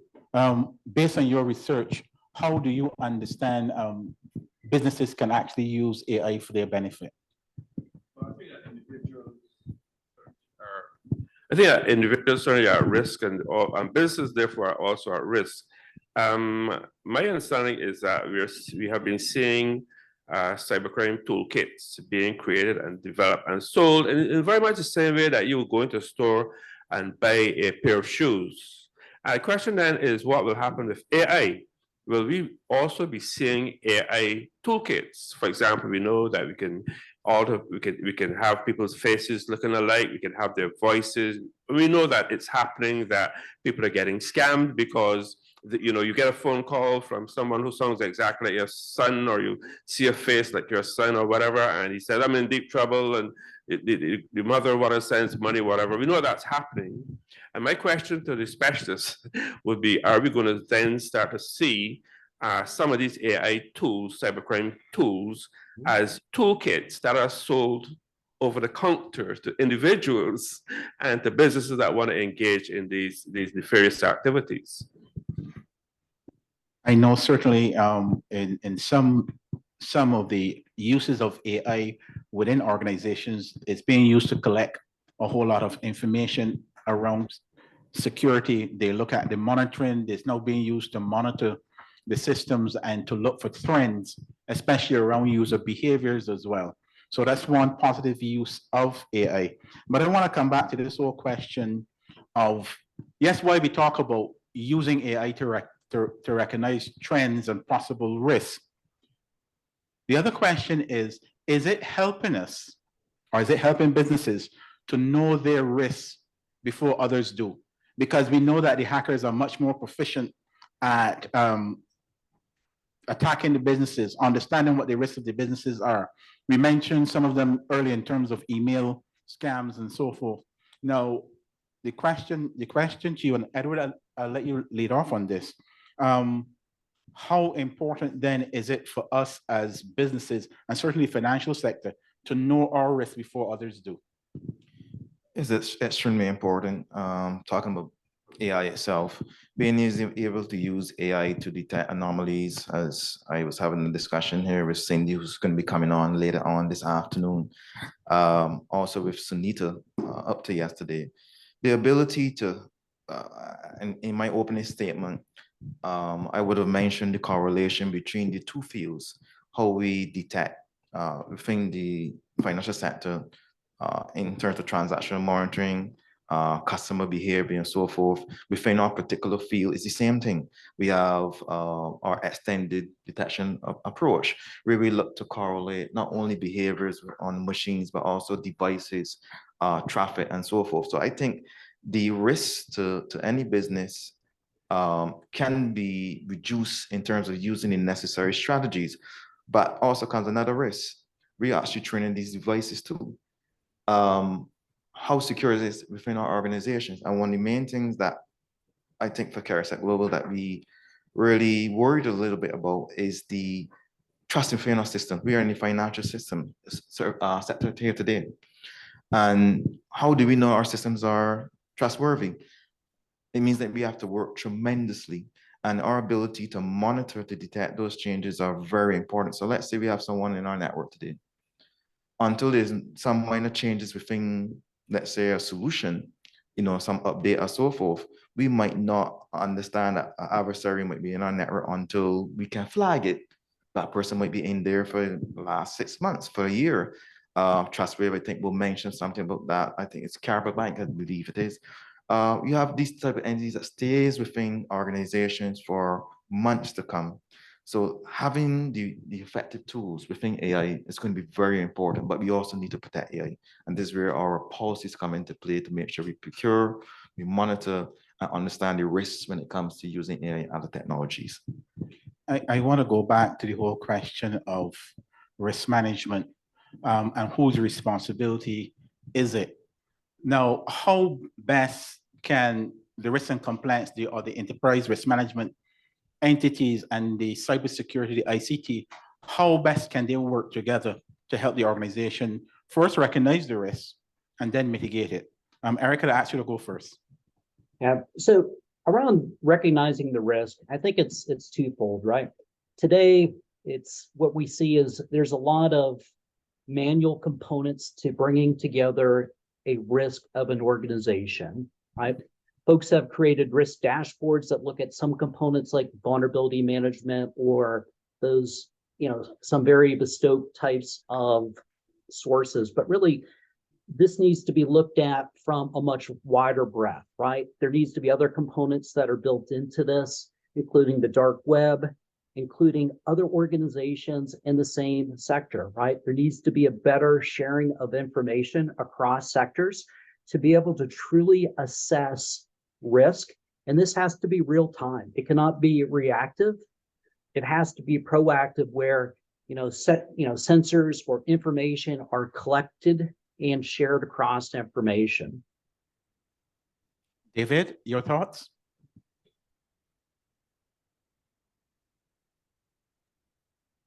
Yes, I would agree with Eric specifically in relation to the sharing of information.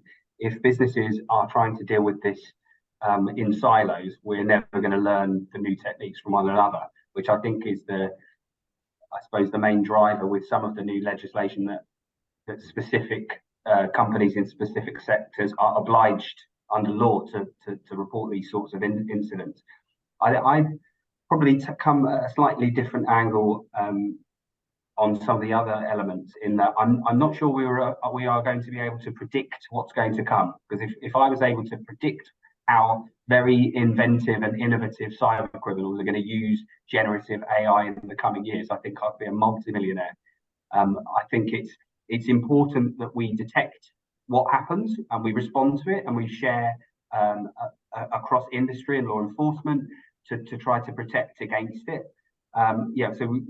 Otherwise, we're never going to be able to understand the new techniques. So I think it circles back to we need to make sure that these sorts of things are reported regularly and quickly. Okay, thank you very much.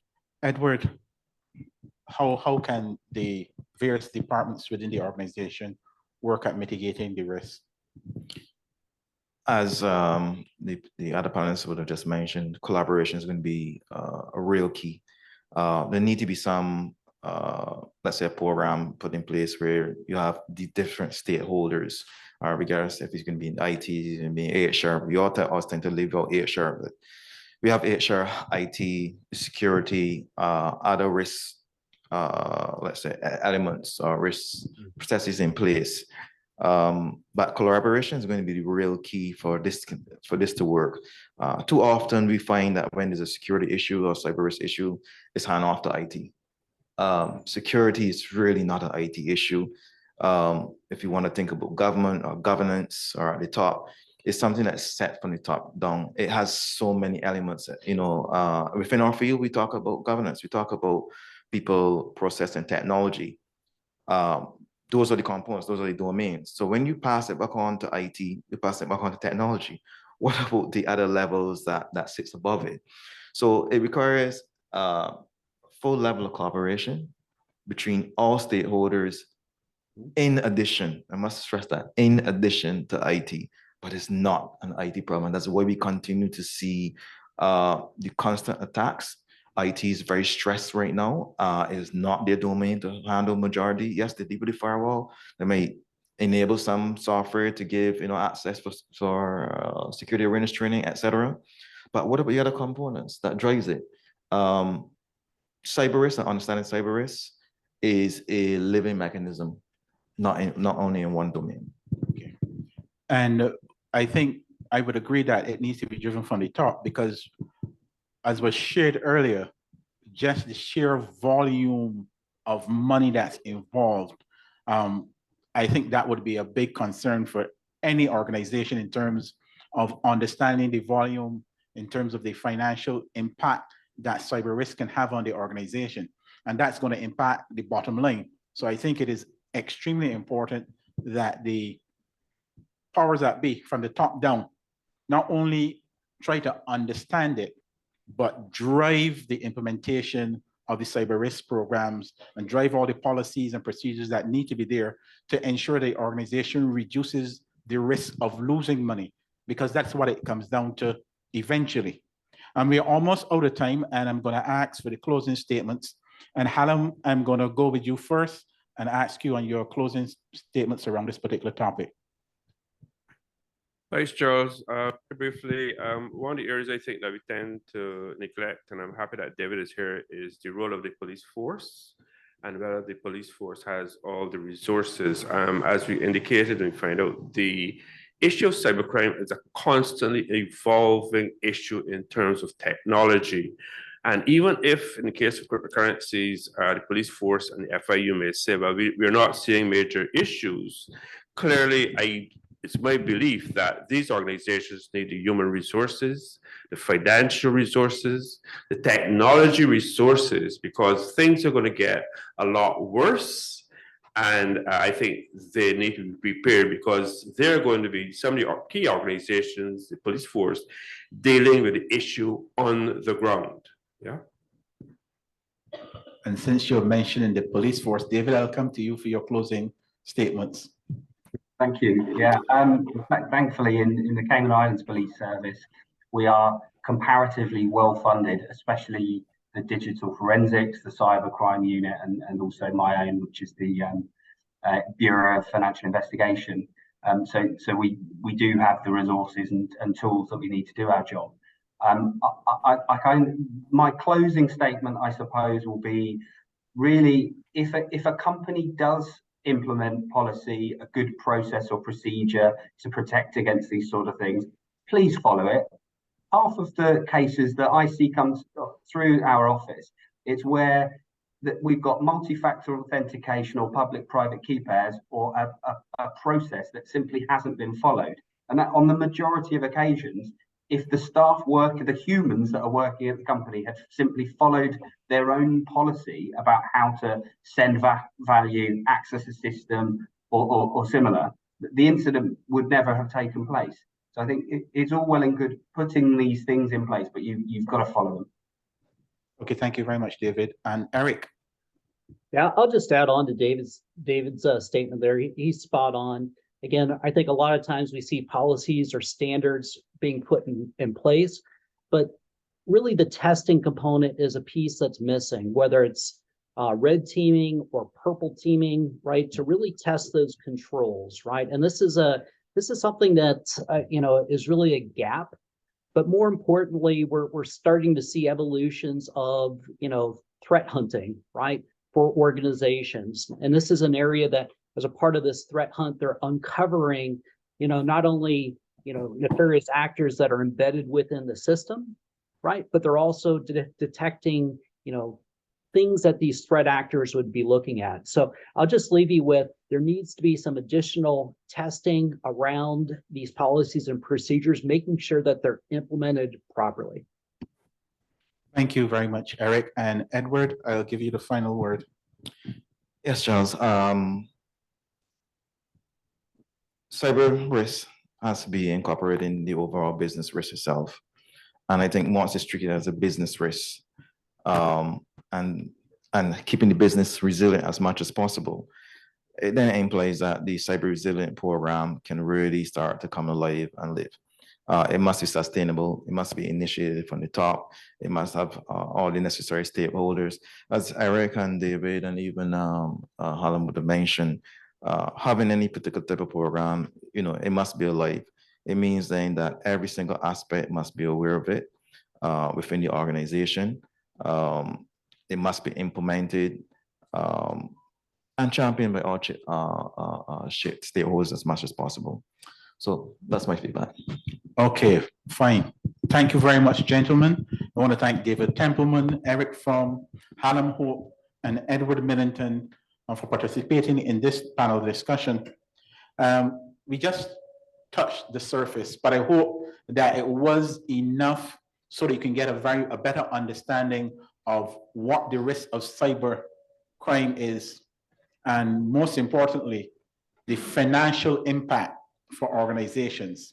And given the fact that we're looking at the financial sector, then again, following upon what was stated by the central bank, that cyber risk presents a very real and present threat even to the economy of Barbados. So I think it's important for us in this room to understand that it's not an IT problem, it's an organizational problem, and that all hands need to be on board to help combat this scourge of cybercrime. First, to understand our own risk before the others do, and then look at the tools that we can use in terms of AI, how we can use that effectively for good. And also, we now need to look at educating our staff members, educating even our customers and members as well, because Harlem would have noted a case where an individual suffered at the hands of a scammer. So it is extremely important. And I hope that after we leave this session, that we can now go ask the questions of the security teams, ask the question of our managing directors or our CEOs, and impress upon them the importance of putting in place all that is needed to combat cybercrime. Okay, fine. Thank you very much, gentlemen. And we'll move on to our next session. And Harlem Hope is the managing director of Hope Communications, Inc. He will do the next presentation on cryptocurrency, and he will examine the regulatory environment, speaking specifically about the AML risks in the crypto industry and the regulatory structures. Hannah? All right, thanks, Charles. I know we're running a bit late, and I like to be able to leave time for comments, just talking to the audience all the time. I really like to learn from the audience as well. I want to take it from a different perspective, and I want to look today about, yes, cryptocurrencies and blockchain technology in the context of cybercrime and money laundering, but I want to take a slightly different angle. And also, I would like us to do a quick trip around a few countries in terms of what's happening in terms of the regulations. Because I have been asked to talk a little bit about the regulations, and my approach is going to be somewhat different. Yes, I do get people contacting me, and I get lots of emails from scammers, and I do get a lot of people contacting me. And quite often, unfortunately, they contact me when things are a bit too late, when they've already put in thousands of dollars and invested thousands of dollars, and I can't help them now recover that $1,000. All I can give them is education, some basic education, like when it comes to cryptocurrency and like that, do not give your money to anyone. You can open your own account. It costs nothing to open your own account. Get the education and make the money as you seem fit. depending on your risk and your education and your experience. My basic philosophy is that money is now technology and technology is now money.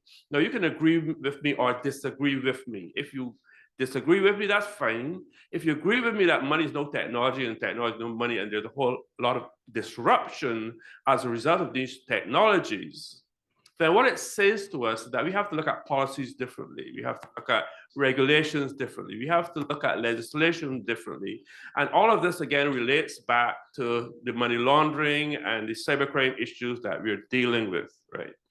So if you had invested in Bitcoin, and I'm just going to mention this to make the point about how critical money is and how it's changing. If you'd invested in Bitcoin at the beginning of this year, and a couple of days ago, you had thought, maybe I should cash out. Well, you'll be cashing out with a profit of 170+% in profit, right? And that's not the type of profit that anybody would want to sneeze at. I'm simply making the point that there's a lot more money coming into this space. And with a lot more money coming into this space, you're going to have a lot more crime coming into the space. Now, we know from reports and expert organizations like Chainalysis that really deal with going after the criminals, and they study this thing in much detail, that cryptocurrency is about 1% of total global cybercrime. However, we also are aware from those reports of the experts that it is increasing. So it's a problem that's increasing. It's not quite on us right now in a massive way, but it is a major problem that is going to be there for us, but it's only about 1% right now. So how are people changing in this environment? Well, I think of students like, many students are now looking to find out, well, okay, I want to go to university, I want to get my honors degree, et cetera, et cetera. But in addition to that piece of paper, I also want the other piece of paper, which is the money that I can take to supermarkets, I can put a bank, I can invest in, that sort of thing. So I have a few friends. I know there's a lady we went to an event the other day, and she's saying how her sons are into, they're into coding, and they know more about coding than the teachers who are teaching them, right? I have the chap who's a PTA president came to me and said, I know some teenagers, and they're trading and making money, and they're making more money than the teachers who are teaching them, right? And of course, the lady who teaches her son how to trade and invest and make money, and when he needs some money, he sees it as a game, and he has this game and he makes some money. But the creme de la creme for me is a 6-year-old girl. Now listen to this carefully. She is 6 years old, and her father has taught her things like how to open an exchange account, your own personal account. You don't have to give money to people and run the risk of not getting it back, like Olivia. You can open your own account. You can move money from Barbados to that account. I'm hoping that we're being told that I can use she can use Sagicor as well. She knows how to buy Bitcoin. She knows how to set up a wallet outside of that exchange, an off-chain wallet. And she knows how to move the Bitcoin she has bought to that wallet. And I'm suggesting to you that for many people who are in this room, and even politicians and many people like that, they probably could take some tips from this 6-year-old girl. So what I'm simply saying is that there's a new generation of individuals who are seeing these technologies as opportunities. But we need to not only provide them with the opportunities for the jobs and careers in the blockchain technology, et cetera, but we also need to provide them with the education to deal with what will be a growing threat from the cyber criminals. Yeah, so we need two sets of education. One, to give these young people opportunities that they can grow and enhance their knowledge and the money that they're making in whatever ways they want to do it. But we also need to provide the education for them to know to address, unlike Olivia, how they can get the red flags quickly to say, listen, this looks like a cybercrime event. I remember back in 2017, 2018, I was invited to a couple of events. We have some friends we call Tricanadians. Sorry, no apologies to my friends from Trinidad and Tobago. And they would just jump off a plane, come here and hold events, and they would tell us all these wonderful things with this thing called OneCoin, which had nothing at all to do with cryptocurrency. And red flags went off, and I did do my research, and I find out that, oh, the regulators are taking them to court in Italy, and the police raiding them in Bulgaria. But the average person doesn't have the time to research and understand what's happening in these things. So they are caught up very easy. They want to make money quickly, and these things are a number to them, and they put their money into these projects and programs, and then they find out that they've lost money. And one coin actually we found out was a $4.7 billion scam. And the wonderful thing about blockchain technology, which is not often explained and quite often there's fake news about it, is that blockchain technology is actually ideal for capturing the criminals. But you need the financing now. You need to be able to afford the Chainalysis and all of these companies to help you capture these criminals. So do we have the money to resource the police? Are we providing the police with all the resources they need, financial resources, the human resources, the technology resources? I am not so sure, but for me, I think the police department is really where we need to address and to strengthen ourselves to deal with these cyber criminals. I want to just finish quickly, as I mentioned. If you do have some time for comments, fair enough. Let's talk quickly about what's happening in regulations around the world in terms of cryptocurrencies. So as I would have mentioned, about 1% of all cybercrime is involved in cryptocurrencies, but it is a growing issue that we have to become aware of. So how are some countries approaching this issue of cryptocurrency? Well, if you could go to Switzerland, as you know, they've got a long established record of banking.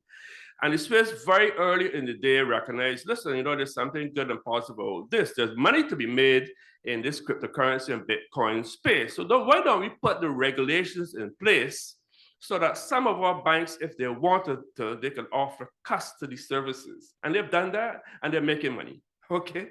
We find that in the Caribbean, Bermuda and the Bahamas have both adopted the process of that. Listen, these guys are coming here to track them. They need to know what are the rules that we are going to play by, if there are regulations, if there's legislation, all that sort of thing. Now, forget about Stan Bankman-Fried for a minute. But the Bahamas has also been able, by implementing legislation and upgrading the legislation and regulations and all of that sort of stuff, they've attracted other companies like OKX, which is like the #2 cryptocurrency exchange in the world behind Binance. Yeah. So Bermuda has also attracted companies as well. So you have countries in the Caribbean like Bermuda and the Bahamas that have taken proactive approaches to rules, regulation, legislation, et cetera, because they see the opportunities of inward investment. And I see the Attorney General is here, so I'm not going to speak about Barbados. I am not sure what is the strategy as far as blockchain technology and jobs and careers and investments is concerned, but we can look at places like Europe, for example, where Europe has realized, listen, we also want to be the centers for these investments because institutional investment is coming into this space. Right now, there are 7 companies sitting down, banging on the doors of the Securities Exchange Commission in the United States with total assets under management of $20 trillion. I'm not saying 20 billion, $20 trillion. And if you know like names like BlackRock and Fidelity and Vanguard and some of these big names, these are the companies that want to get into this space. And a number of countries are saying, well, we want to get some of that money coming into our region as well. So in MICA, in Europe, they have decided that they are implementing and they have moved ahead to implement regulations, rules, clear legislation to deal with cryptocurrencies because they see these technologies are big at a new money. As I mentioned, technology, no money, there's no money, money is no technology. In the United States, we have an interesting situation where there is a clash between the Securities Exchange Commission, the regulator. They're still operating on the old law called the Howey test, which dealt with orange groves and all that sort of thing. And there are actually individuals on the Securities Exchange who are vehemently opposed to Gary Gensler. But in the Senate now, the politicians, you have on the Republican side, on the Democrats, you have people like Brad Sherman and Elizabeth Warren. A friend of mine calls her Pocahontas. I don't know why he calls her that. Very unkind. on the one side who are vehemently opposed to cryptocurrencies and they want everything regulated and virtual technology under full control and all that sort of thing. Then you have folk like Republicans like Patrick McHenry and Warren Davidson. These are individuals who I think have a much better grasp of the opportunities, the value of innovations. And they are very concerned that the micro regulations are going to take a lot of companies away from the United States, and the United States will lose its competitiveness. And on the extreme end, well, I shouldn't say the extreme end, we have El Salvador. So we're doing a quick trip around all these places. El Salvador, a couple of years ago, decided that they wanted to make Bitcoin legal tender. So it's just like they have US dollars as their legal tender, they want to make Bitcoin legal tender, and they've done that. They are now seeing results in their economy. They're looking at how they can use geothermal energy to do mining. They're looking at, they have been attracting investment. They've been attracting individuals. They're making it very easy for anybody who's involved in cryptocurrencies to come and invest there. But they're also focusing on the citizens and residents of El Salvador in the area of remittances. So what they've done is that they've given El Salvador residents a free wallet called a Chivo wallet. They've given them about 40 or 50 US dollars worth of Bitcoin. They're trying to encourage businesses to now operate as Bitcoin business where you earn and you use it as a normal currency, because that is what it is in El Salvador. And in the area of remittances, and I think this is a very potential, very great opportunity for Caribbean governments and countries. They have actually seen an increase in remittances to El Salvador. So what does that mean? It means that more money is coming in to the pockets of the poorest folk in El Salvador. So if we had a situation in which we're encouraging more remittances in Barbados, Jamaica, wherever, what would that mean? If we have a policy of encouraging cryptocurrency and the jobs and new careers and innovation in blockchain technology, what would that mean? I think it could mean like my 6-year-old acquaintance who is learning how to invest in cryptocurrencies and how to work with the technology and learns a lot of stuff that even some of the politicians might not be aware of. I think she's going to be less dependent on the welfare system. I think she has more opportunities now to create businesses. She's already planning to set up a supermarket, but she could create many businesses, consultancy business, innovation businesses. She could be earning foreign exchange for Barbados, you know, so she could be more reliant, more self-independent and everything else. But we do have this issue with the Financial Action Task Force, which to my view, I'm going to close on quickly, which to my mind I have a number of issues with Financial Action Task Force. One, our research shows very, very clearly, and we've written on this, that the countries that really ought to be blacklisted and gray listed are Germany, United States, Britain. These are the places where the multi-billions of dollars of money laundering is actually taking place. It's not taking place in Barbados or Jamaica or the Cayman Islands. And we know from the records that companies like HSBC and JP Morgan have been fined as much as $2 billion. $2 billion. So the real money laundering is not in Barbados, it's not in Jamaica, it's not in the Caribbean, it is in those domiciles, but they're not getting any blacklist or gray list. So what's the impact of the gray list quickly on blacklist on Barbadians? Well, I know of 2 people who have exchanges on exchange called KuCoin, and their money is frozen. We read in the Barbados Business Authority this week that businesses doing global business have had their finances and their businesses restricted as a result of the FATF. So if the FATF is doing a number of things, one, it's impinging on what we call national security. It's impinging on the economy because we know how to find lots of money now to comply with this FATF, right? That is really imposing restrictions on us that are, to my mind, they're not justified, all right? So instead of finding money now to go and build bridges and fix pipes make sure that water isn't brown water. What you have to do now is spend all these hundreds of thousands of dollars to comply with the FATF, to my mind, which is not quite justified compared with other countries.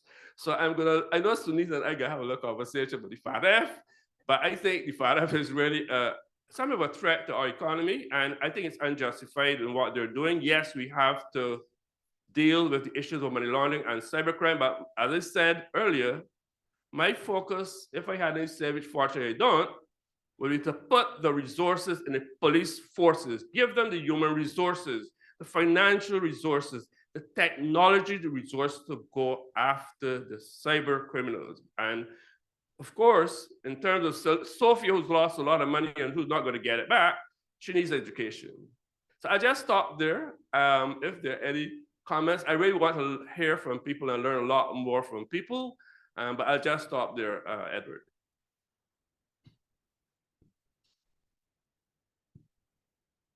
So as Alan was saying, if there are any questions, we just have time for maybe just 2 questions as we prepare for the next panel discussion.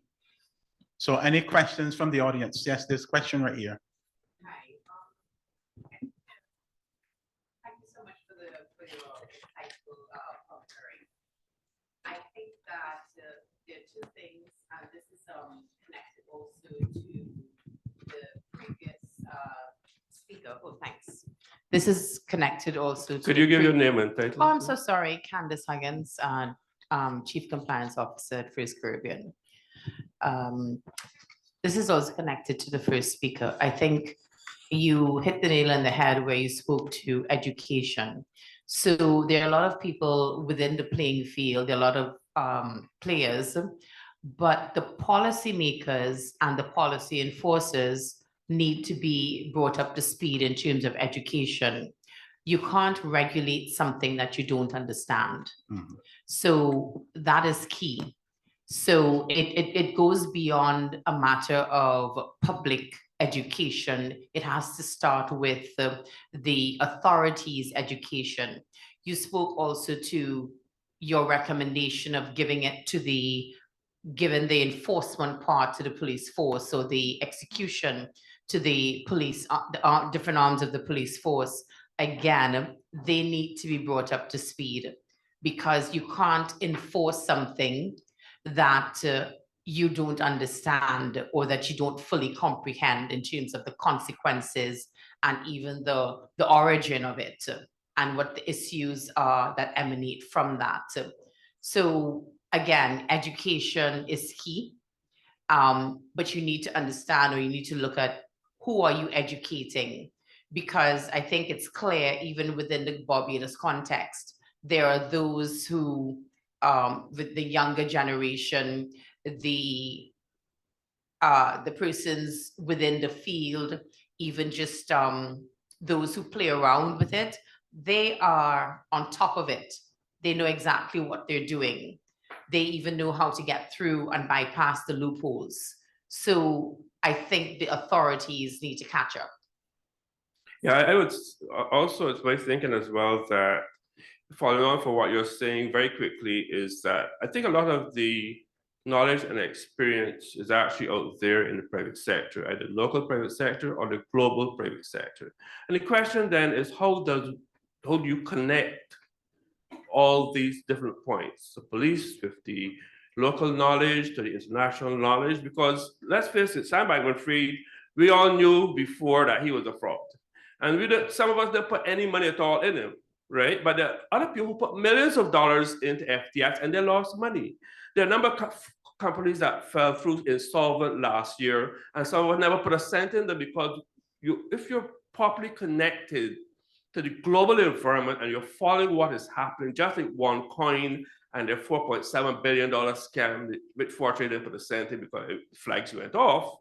I'm saying that there needs to be that partnership between government, the external private sector, folk who understand and are actually following these developments, because in many cases, many of the companies already know where the fraud is, but I'm not sure that the governments and the policing authorities always have this relevant information. So I think, yeah, education is critical, But let's not look also at partnerships between centers of knowledge so that we can tackle this issue more effectively. And this is where the regulatory sandbox came in. I mean, Barbados was pretty innovative in that respect, in having that sandbox. I'm not sure where it is now, but that was a pretty novel and innovative idea. So perhaps that needs to be relooked. Okay, thank you very much. Halam, I'm going to ask you to more or less change hats now. You're going to be the moderator of the next panel discussion as we speak on the whole question of de-risking and looking at the challenges and solutions. And so I'm going to invite to the podium to join, or to the stage to join Halam. I'm going to invite the Honorable Dale Marshall, QC, MP, SC, sorry. No, my apologies. SC, MP. He's the Attorney General, of course, Minister of Legal Affairs. We invite also Candice Huggins, Chief Compliance Officer, CIBC First Caribbean International. And we also invite Ian Griffith, who's a veteran banker of the Royal Bank of Canada.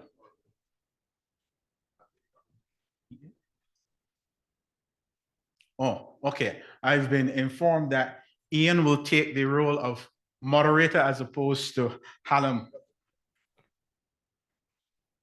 So this discussion, it will look at the whole question, as I said before, de-risking, the challenges and solutions, the whole effects of money laundering on small island developing states, the importance of correspondent banking relationships for regional, economic, and social development, and the regulatory and risk-related drivers, and then also examine possible solutions.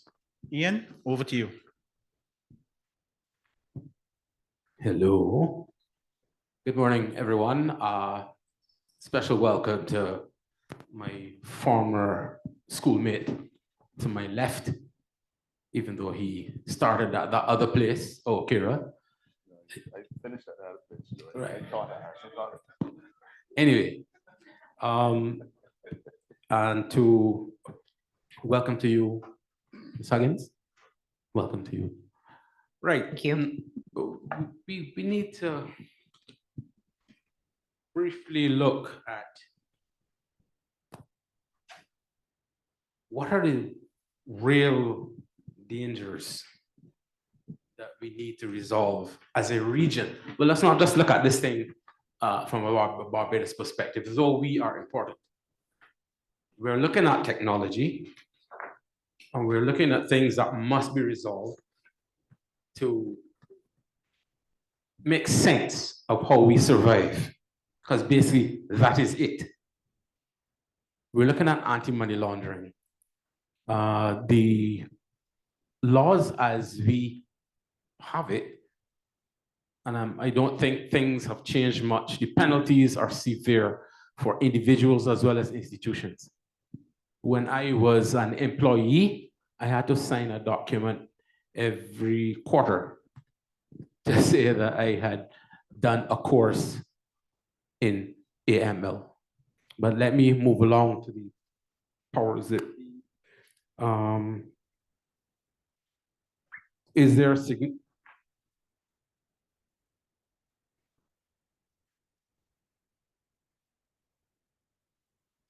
this question goes out to you, Mr. Attorney General. With respect to how we respond to money laundering, how do you think that we can improve the legal framework to prevent, because we need to think proactively, AML and IT is not here and now. It is for the next 50 or perhaps 60 years. How do you see, or what would be your suggestions? Or is that out of your bailiwick? Thank you, Ian. This reminds me of a Calvin and Hobbes cartoon. I never missed one. And Calvin was asked to do an assignment on Iceland. And of course he got it wrong. And when he realized it, he had actually written an assignment on Ireland. He was supposed to do it on Iceland, did it on Ireland. So the essay began, Ireland, which is not to be confused with Iceland. And so you couldn't really say he didn't do an essay on what he was supposed to do an essay. Oh no, I actually came here to talk about de-risking, challenges and solutions, which is not to be mistaken with the question of the legal framework for money laundering. But I hope that we recognize that the two are inextricably intertwined, Gordian knot, so to speak, and perhaps I can justify my attendance by talking a little bit about what you want me to talk about and talking a little bit about what I want to talk about. So let me say that the money laundering issue is one that takes up a lot of our national effort. But the first question we have to ask is it really justified? Now, Barbados is a member of the Nuclear Test Ban Treaty. The only nuclear stuff we have is in the lab at Harrison College and at the QEH and at every place in Barbados that does X-ray and other technical things. But we are a member of the Test Ban Treaty, and every year we have to file a huge report to the UN on what we do to prevent it. I feel the same way about money laundering. Because of our FATF obligations, and Hallam, I want to help join with you and your reaction to them. Because of our FATF obligations, we have had to multiply our efforts to prevent money laundering in Barbados, but FATF has added to it terrorism financing. So it's not just money laundering, it's also terrorism financing. I've said to everybody who will listen, because let me jump forward, the EU has put us on the blacklist, which says that we, Barbados, because of our relatively weak money laundering, anti-money laundering regime, we represent a threat to the EU financial markets. Now, I've said to everybody who will listen that in order for Barbados to represent a threat to EU financial markets, we would have to launder every cent that Barbados has. We have to launder your salary and yours and yours and mine, every penny in income tax, in order for us to be a threat. So Hallam, when you talk about where the real countries are that have the money laundering issues, we know it's not Barbados. But notwithstanding that, we have to make available a disproportionate amount of resources available to deal with the money laundering issue.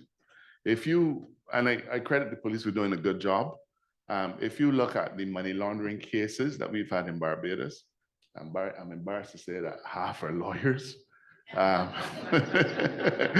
the other half tend to be petty thieves. But the volume of money that represents the corpus of assets out of which money laundering cases arise, I doubt it's $2 million a year. I doubt it's been $2 million over the last 10 years. But yet still, we are told that we represent a threat to the financial market. Now, Ian, your question is, I think, what is our regime like? Do we have good legislation? The answer is yes. We have very modern legislation on money laundering. We've spent an awful lot of money training our police officers so that they can properly investigate money laundering cases. We've spent an awful lot of money training our police prosecutors and our magistrates so that they're able to handle the prosecution and the trial of money laundering cases, and we've trained our judges too. So we've put a lot of energy, a lot of effort, a lot of national resources that could fix roads in St. Joseph to deal with a money laundering issue. Does it exist? Yes, it exists. Is it of such a grave proportion? It most definitely is not. I'll pause there so that you can let me talk. You can.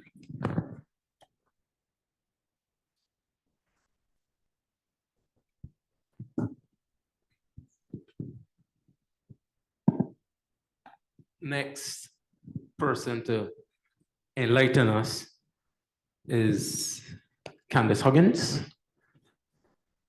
She already introduced herself. And our question, we can look specifically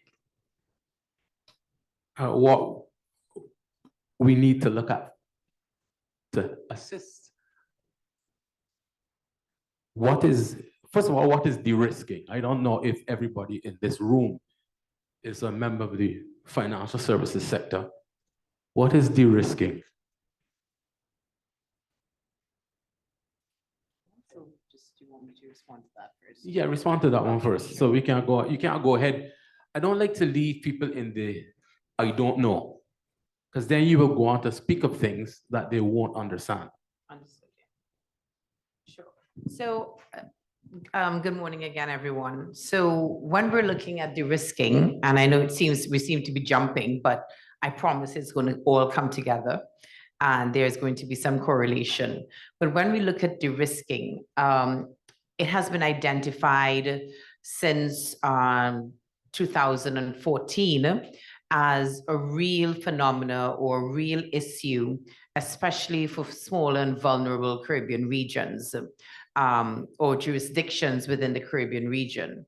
And de-risking really is the wholesale removal of correspondent banking services from not just jurisdictions, but even within certain jurisdictions, you've had the removal of access to the US dollar and to the US market from certain segments. By way of example, we've seen it with the CPIs, where I think everyone is familiar. I think we spoke about Barbados attempting to get into that area at some point. So we've seen it there. We've also seen it in certain other risky areas, such as MSBs. We've seen it in other areas, such as those that are deemed high risk by the regulators, the foreign regulators. So what we have is the phenomenon where in these smaller states, and let's use Barbados, for example, where we are reliant to a very large extent on the provision or the access to the US market. And we access the US market through our financial institutions' relationships with the US correspondent bankers. And as a result of that, we're able to enter the US market. We have access to international trade. And it is really a service that without it, we've seen economies collapse. So we've seen significant deterioration in terms of economies. So it is something that we cannot allow to prosper or to happen. And so the real issue is the US Treasury has, before 2023, so all during 2014 until this year, they have basically identified correspondent banking as a key vulnerability in terms of within the Caribbean states, or as an issue in terms of deeming the Caribbean jurisdiction, for example, very high risk, and therefore placing pressure, whether it is real or inadvertent or perceived, placing pressure on their local banks, as in US banks, in terms of the provision of services, correspondent banking services to the Caribbean, again, extending to Barbados. We saw in certain ECCB countries where certain countries or certain institutions in those countries were de-risked on a whole scale. And what that resulted in is some banks were at a loss, or they totally lost their correspondent banking services. They totally lost their access to the US market. Now, this has had detrimental effects on the economy, as you can imagine. It impacts on international trade, economies of scale, and Can everyone hear me at the back? Yeah, okay. Economies of scale, and certainly it impacts on the well-being of these small nation states. Now, what is the connection to money laundering? So before this year, you had several initiatives by the IMF, you had initiatives by the World Bank, you had CariCom-led initiatives, whereby there was even a lobby to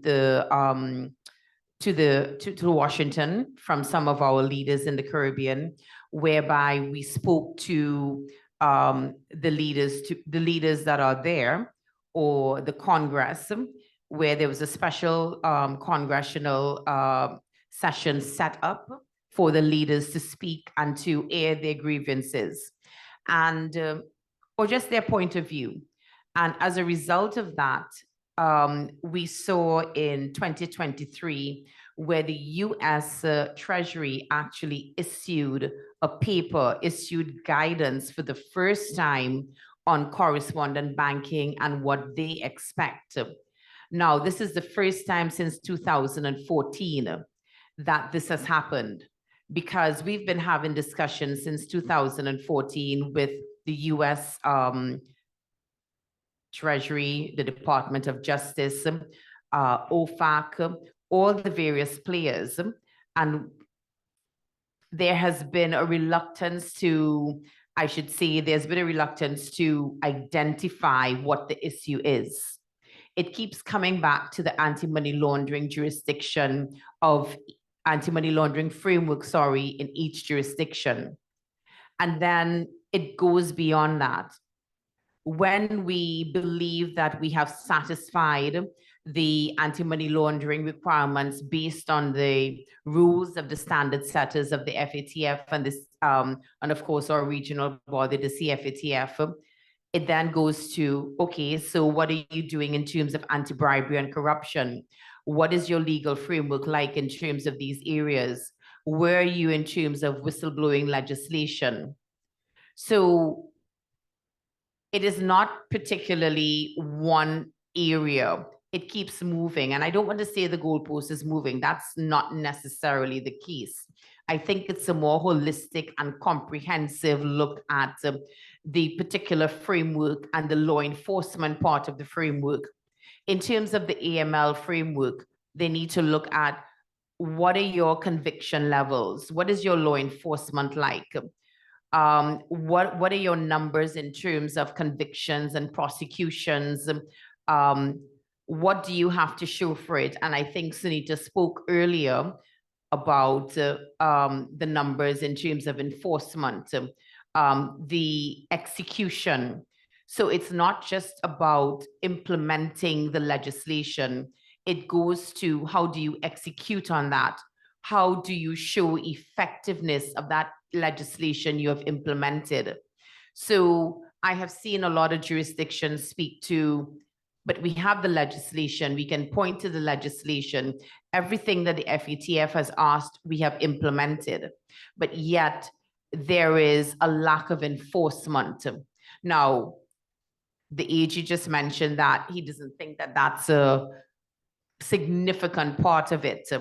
And so that is an argument that we as a jurisdiction, Barbados, we have to make, because that can very well be the case. It doesn't mean that if there's no enforcement and if there is, or lack of enforcement, I should say, or the numbers aren't there, it doesn't mean that the law isn't working. It can also mean that the law is working. So therefore we don't have the element of crime or the numbers to prosecute. So it can go either way. So there's the connection between de-risking and AML CFT framework.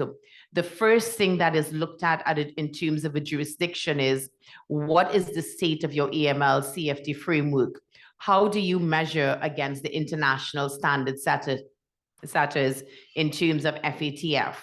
The World Bank, the IMF, they've all had initiatives where they've tried to assist, assist the more vulnerable jurisdictions in terms of providing aid, providing technical assistance and competence. And this has gone a long way in terms of raising the issue in terms of to a level where it has become a national issue and we can speak to it. Then there's the connection with our national risk assessment. How then do we feature in terms of our national risk assessment? Where does the AML, CFT, anti-bribery and corruption, where does it feature and how is it measured within the national risk assessment of Barbados? These are things that we need to evidence in order to show that we are a robust jurisdiction. Now, this drills down and is distilled into the financial institutions of the particular jurisdiction.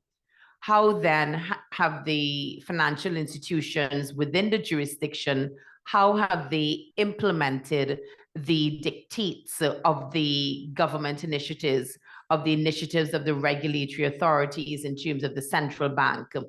And I think Barbados has done an excellent job in doing that. So much so that, Sunita, keep me honest, we are now, in terms of Barbados, outside of, we've moved beyond, we're now moving beyond the enhanced monitoring. So we're not off the gray list, but we have moved a step further. And as a result of that, we see a light at the end of the tunnel. So I think that is important that we continue in that vein. And just like the Cayman Islands, where they're able to be eliminated or removed totally from the gray list, this is what I see in the future of Barbados for 2024. Thank you for that enlightenment, Candice. Mr. AG? I can't improve on perfection, so let me just try to add a little bit to it. Candice, thank you very much for providing that very thorough response. I'd just like to, with your permission, to say a few things, hopefully to provide background vocals. The record will show that the region, as far back as 10, 15 years ago, had, and I'm not a banker, so I'm relying on information that I've been given, but given by reliable sources, we had as many as 120 correspondent banking relationships. At this point, I suspect we're down to probably about 10. Now, it works, but the point is that choice is limited. Now, the reason that the AML CFT collides with our correspondent banking relationships, and Candice mentioned it, but permit me just to add a little bit to it. Our money supply reached $5 billion in about 2019. And there's something wrong with using ball statistics, but when our money supply, growth is good, but when our money supply hit $5 billion, and the bankers know about how to describe a money supply, I'm just a little lawyer.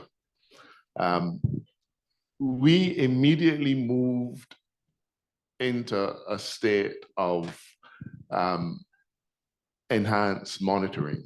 So our economy grew, our money supply reached here, and somebody said, aha, and we immediately fell into that particular bracket. Upon that happening, the FATF published its gray list, which included Barbados. But our friends in the EU, who love us so much when they meet us in diplomatic circles, they doubled down, and in 2020, they published a blacklist. They were not satisfied with the FATF, and we know that's a standard setting body. They had to double down. And that gray list essentially painted countries, and I can read the list of countries for you, and perhaps you'll see some of what they have in common. Small economies is really what I'm trying to say. But let me give you the list. Bear with me 10 seconds. The list included the Bahamas, Barbados, Botswana, Cambodia, Ghana, Jamaica, Mauritius, Mongolia, poor Mongolia, Myanmar, Burma, Nicaragua, Panama, and Zimbabwe. So we found ourselves in a list with that company. And as I said, it meant that we were in a state of enhanced monitoring. Now, the EU then determined, because these countries' money laundering stance represented a risk to their economies, they required banks to take more diligent measures, and correct me if I'm getting it wrong, to take more diligent and incisive measures to take a greater look at any money that was coming from our jurisdictions. Problem with that is that there's a cost to banks doing exactly that. And when you deal with little economies like ours, it's generally not worth it for those financial institutions to undertake that cost. So you begin to see the idiocy of it. We aren't big enough to justify those financial institutions taking that deeper dive into our money transactions. We're not big enough for that, but we're big enough to be a threat to your financial markets.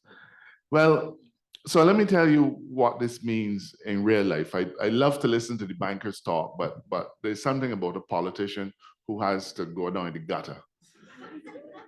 This is about the movement of money, our ability to move money from Barbados to overseas, or to receive money from overseas into Barbados. We had a Barbadian-grown company that made a significant investment in a company in Poland in the last 2 years. Now, you know, we got Rihanna, and that's great. But this is a Barbadian-grown company that has gone to Europe and said, I am big enough to deal with you up here. And they made an investment and took the majority ownership of the shares in that Polish company. But then the bank said, well, boss, we can't take your money. So they had to give up that investment.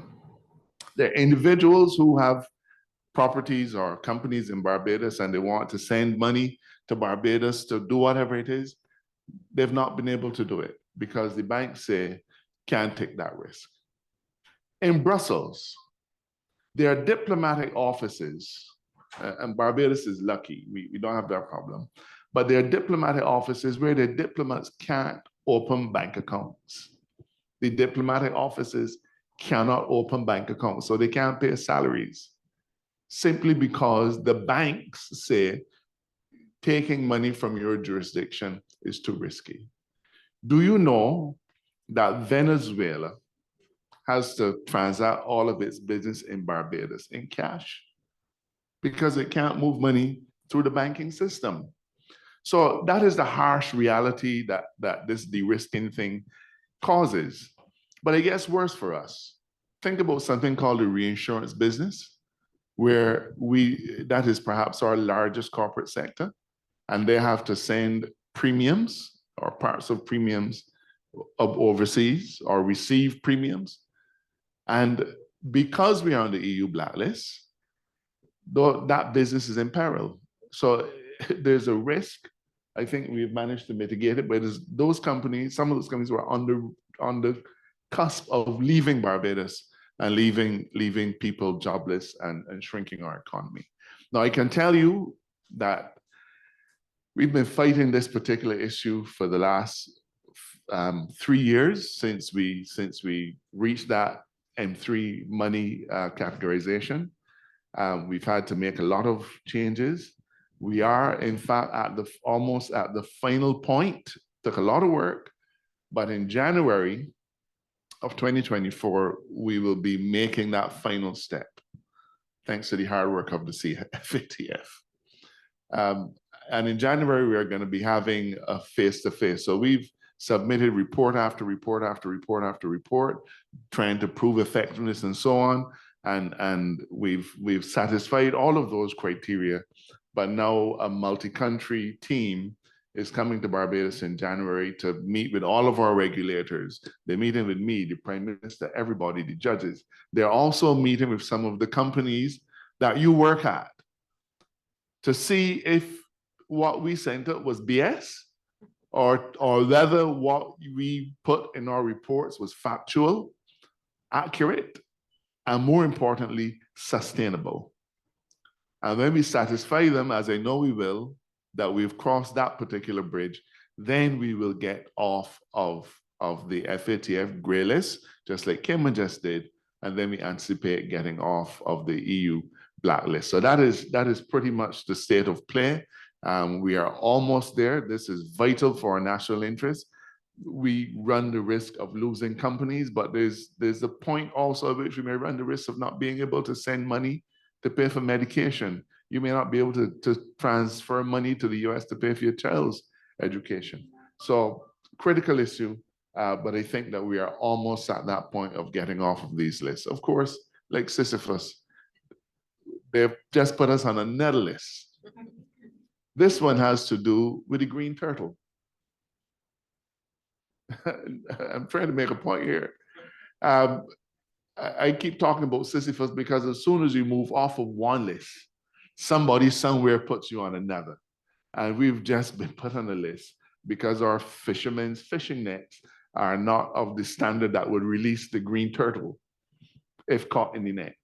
And what that means is that the White House can determine whether to allow funding for us for various things. Life in the tropics.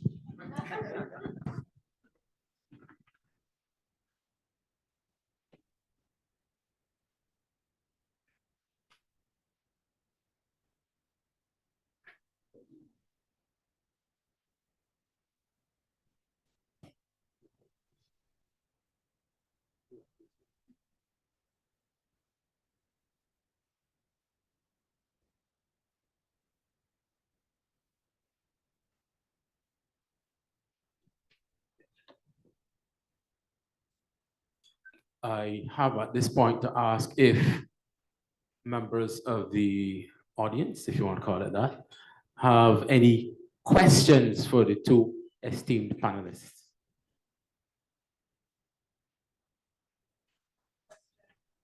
So Barbados is going through Trinidad and Tobago went through a few years ago.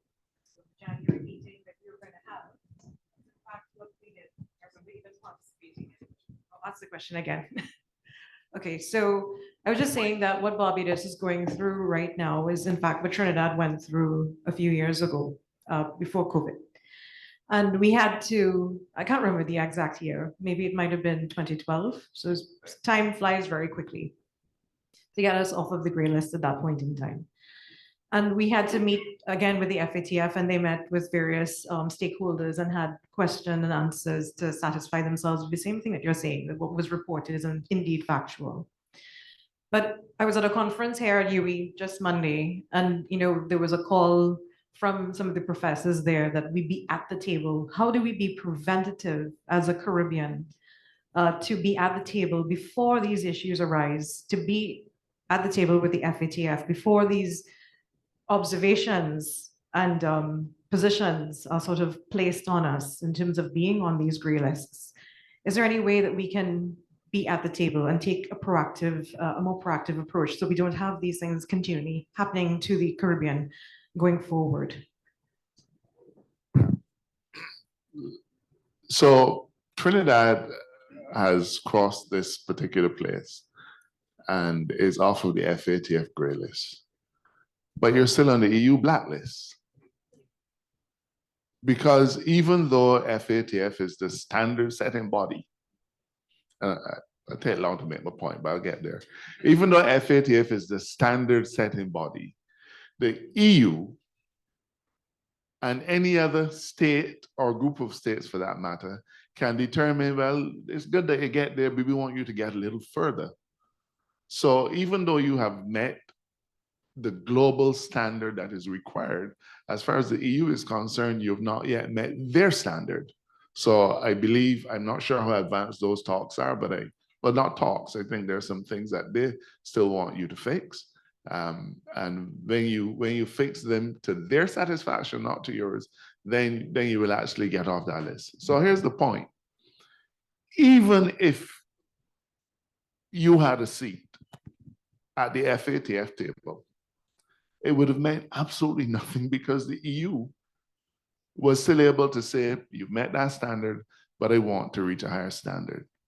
Now, there's a former Chief Justice of Barbados, now dead, who used to say that, I'm told, this is probably something that I shouldn't say, but I'm told that he used to say, you know, there's certain people who cannot eat at my mahogany.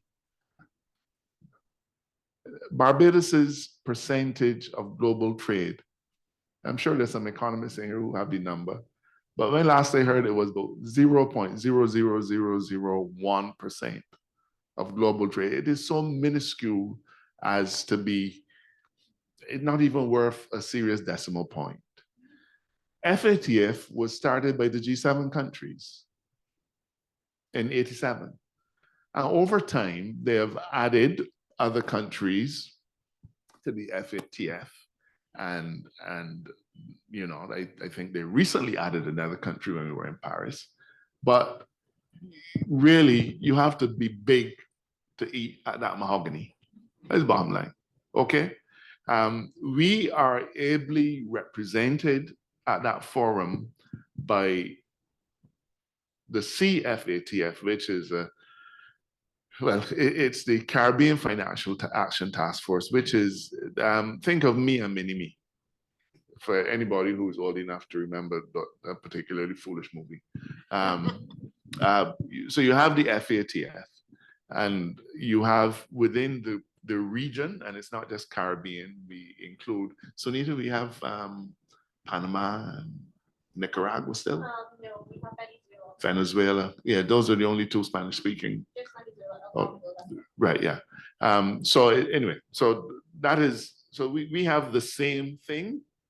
And then the CFATF sits at the table with the FATF and tries to represent our interests.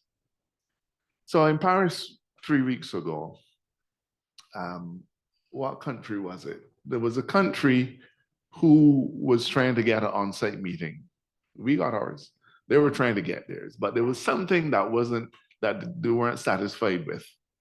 And it was not recommended that they should have an on-site meeting.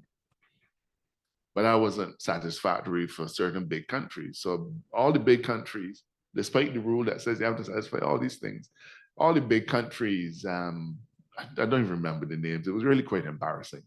They all said, but notwithstanding that they had this deficiency, we believe that they have done enough to justify an on-site meeting. It was the big countries trying to ring fence and protect their own. Happily, it didn't pass. But you know what? In Paris earlier, Cayman tried a similar approach, and not a fella around the table uttered a word. So while it would be great to be at the table, the truth is our voices are so small, whether it's OECD, FATF, our voices are so small that I don't think there's any realistic prospect of us being there. And that's the unfortunate thing, because we have been required, we have been required to meet exactly the same standard as all the other countries.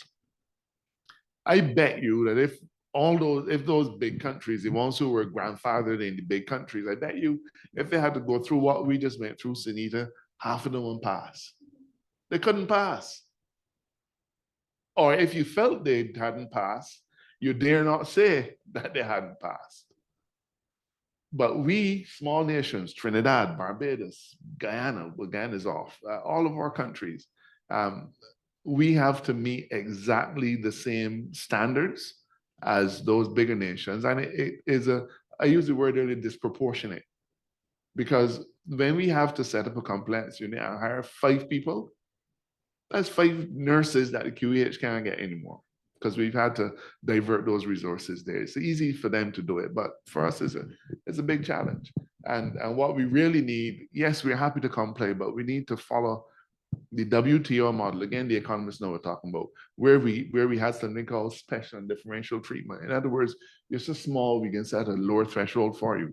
Not so in this particular forum. Our threshold, same as everybody else's. Thank you. All right, quick question. I think we're running for time. Where's Barbados in terms of the travel rule, in terms of being required or enforced to implement the travel rule? I'm always delighted when people think I know something that I know nothing about. If you explain it, I could probably tell you something about it. When you say the travel rule, what do you mean? AG, if you don't know about it, I'm happy that you know about it. Well, boy, I tell you, I am delighted because once you don't know about it, it means it's not an issue just yet. I ain't too worried. Yeah, they can probably put us on the list for that just now, and the Prime Minister can say AG, and you know what can happen from there. More sleepless nights. Yeah, I just wanted to add something to what the AG said in terms of, after one list is another. So I know we have bemoaned and lamented the fact that it's an uneven playing field, and that's the reality of it. We are smaller jurisdictions, and we do not have the resources, whether it's human resources, economic resources, we do not have the resources to compete. But what we need to explore, and it has been explored, but it's not been, and this is my personal opinion, it's not been pursued to the extent that it should have been or that it should be, is that collaborative issue. There is power in numbers, and we need to set aside things like insularity, and the Caribbean needs to resume that CariCom effort in terms of that initiative, in terms of getting and ensuring not that just all our AML standards are met, but that we can speak with one voice. And let's be frank, there are some jurisdictions that are not as compliant as others. And we need, and this is where the CFATF comes in, and they've been doing a really good job, where those jurisdictions that are not as compliant as others, they step in and they provide that technical assistance. And I think that that needs to be promoted. That collaboration needs to be promoted. We need that. We also need to look at emerging risk. I think the AG spoke to the fact that soon we'll be on the list for the turtles, or are we already on that list? Okay, so another list can come out, but what about the fact that the anti-money laundering legislation in the US that was passed in 2020, it hasn't received a lot of attention in the Caribbean, but it's potentially, it can be potentially devastating. The extraterritorial reach of that legislation, where the Department of Justice can subpoena, potentially, can subpoena financial institutions, foreign financial institutions who have presence in the United States, or who conduct business in the United States, or who have correspondent banking relationships with US banks, where it allows them to, in fact, issue a subpoena to that particular financial institution and get information directly. And this seems to be bypassing our MLAT agreements. It seems to be bypassing our law enforcement rules and agencies. So this is something that we as a community, Caribbean community, we need to get together and we need to deal with this. Now, in my last conversations, and this would have been at the end of last year, and I know there have been developments since in terms of draft rules and guidance, because obviously, as we all know, you can pass and enact a law, but it has to have teeth. And so the teeth are being worked on. And the fact of the matter is, it's coming. We look at OFAC. OFAC has extraterritorial jurisdiction. And yeah, and we do follow it. We are in fact we comply. So same thing with this new anti-money laundering legislation in the US. So chances are we will need to comply. And this is another issue, another example of extrajudicial reach.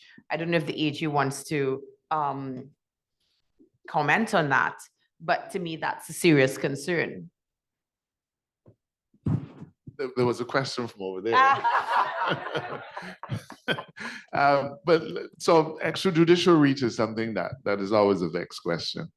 You know, comity among nations always requires that certain things are permitted. It's fine to say we are a sovereign state and therefore we're going to ignore your requirements. In the last few weeks, a fishing vessel was at sea, and we received a request for permission to board that vessel. And the request was predicated on reasonable assumptions. And we granted that request. And therefore, the US authorities boarded that vessel with our permission, not with the owner's permission, but with the permission of the government of Barbados. That is based on a treaty arrangement.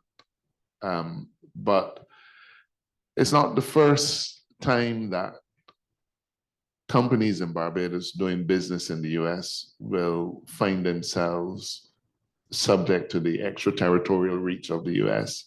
Same thing happens in England, same thing happens pretty much everywhere.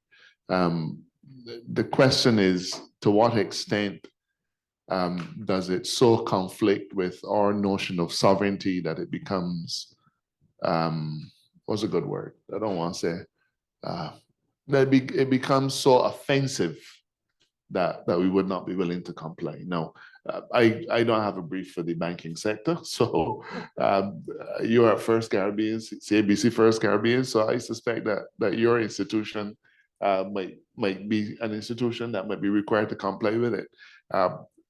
If there is a legitimate concern, then we are certainly able to make representations, but certainly in relation to global issues, exchange of information, exchange of tax information, other information. This is becoming more and more a feature of global relationships. And it's one that I think we have to get accustomed to. Perhaps we need to do our own thing and start looking at,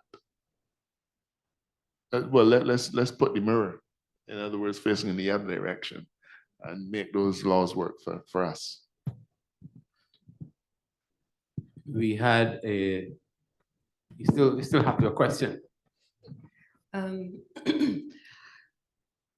For which of the panelists? Pardon? For which of the panelists? Which of the panelists? It could be for the AG or for Candace. It could, sorry.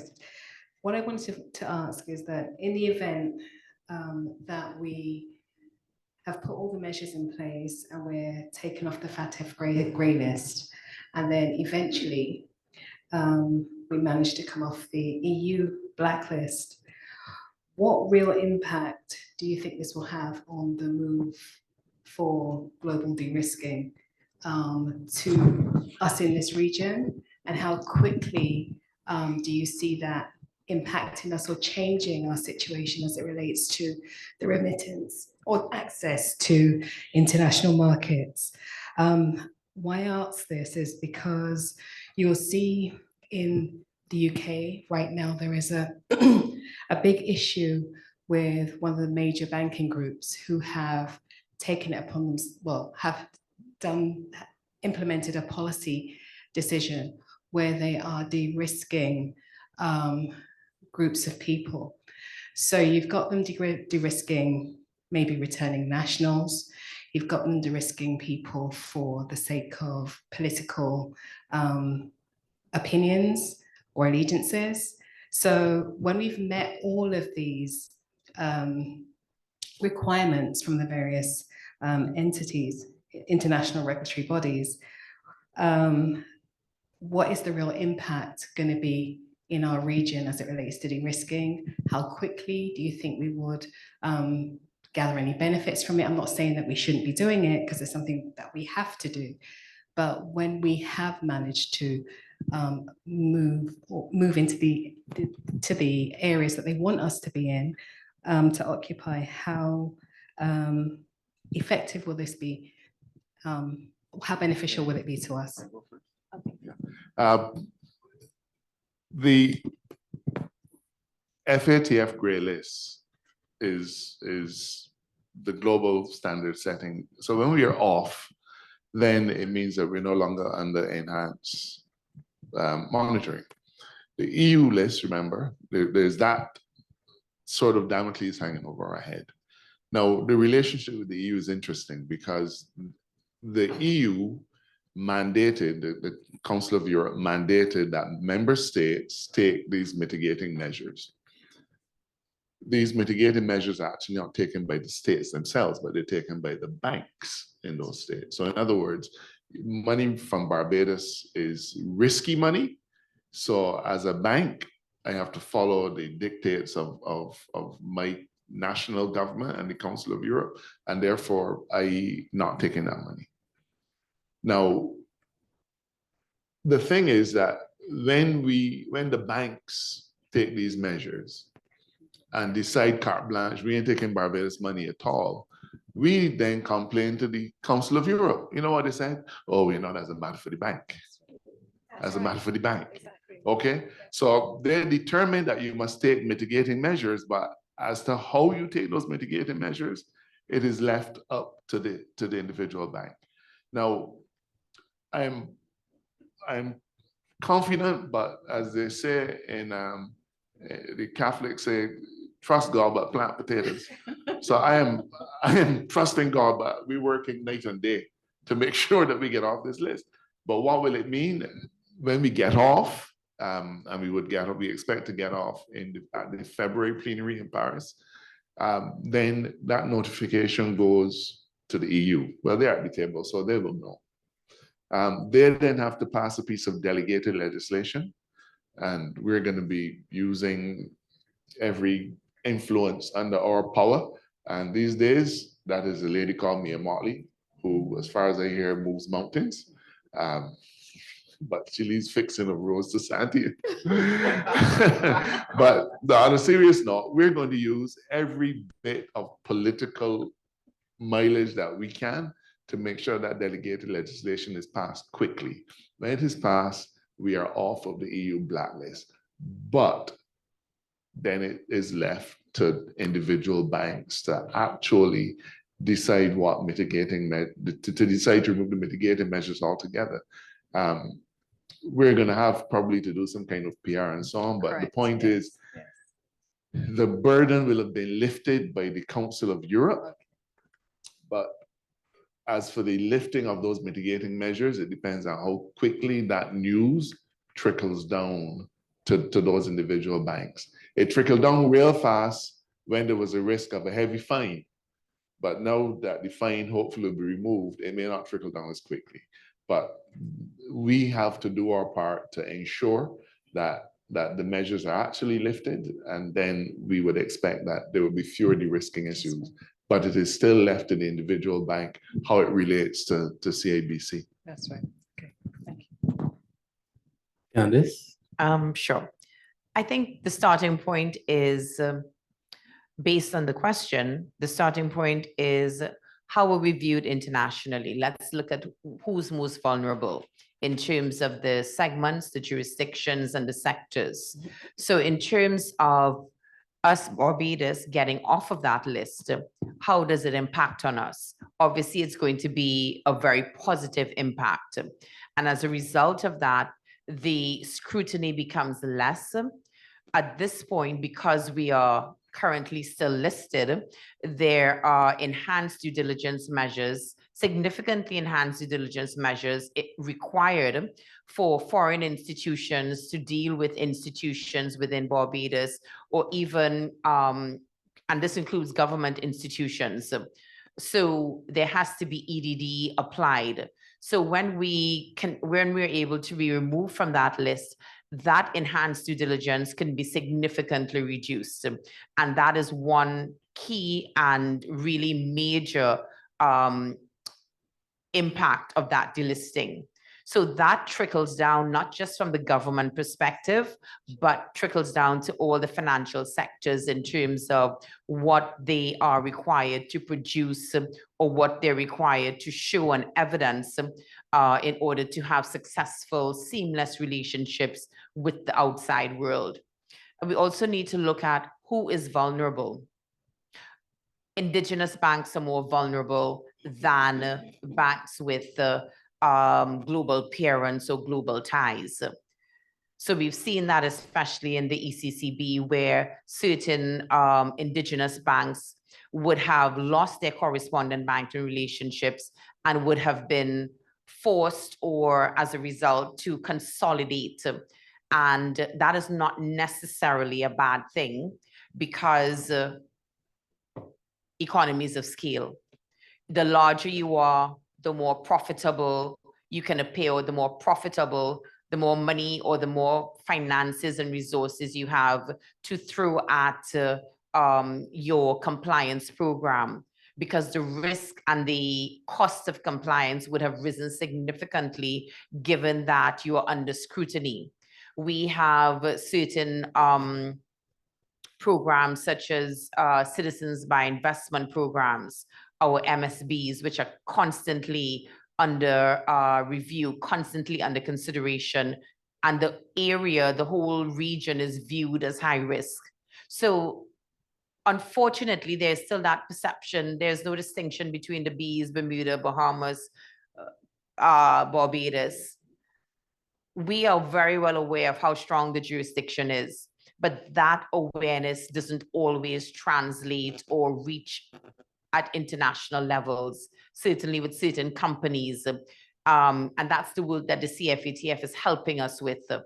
That awareness in terms of Barbados is different from Bermuda, Bermuda is different from Bahamas, not because they all start with B, it's the same jurisdiction. It's something, and I know in 2023, we still deal with. So all of that is to say, it can only help. It's a positive outcome for all. Does that answer your question? Ladies and gentlemen, it's that time of the day when we break for a networking lunch. Notice the words, one comes before the other. Not just lunch, but a networking lunch. And we will resume again in an hour's time at 1:30. And again, I want to come thank, and I'll go ladies first, Edward, if you don't mind. Candace Huggins, it was a pleasure to have you with us. It was enlightening, and it makes me a bit sorry that I no longer work in a bank, but it was not First Caribbean. I also wonder, with the upcoming change of name, how is that going to, well, then again, you'll be led from Canada as is normal. But we thank you for being here. Mr. AG, I can't say up and on, but I am excuse me, Cormerian by association. My father-in-law, my best friend, my son, his uncle, and others. I'm not sure about my better parts. My wife is a Queen's College lady. No. I remember when that school was at our back door. History books only. Again, I say I'm sorry about that. Aside, it has no relation to what we spoke on today, but it lightens the mood. Again, we break for a networking lunch. You should know all the persons at the tables you're sitting at. You should get to know them. That's the first part of networking. It's not simply a net speaking, but a networking lunch. And we will see you back in here at 13:30. My mathematics is poor. Have a great lunch. Thank you.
Good afternoon, everyone.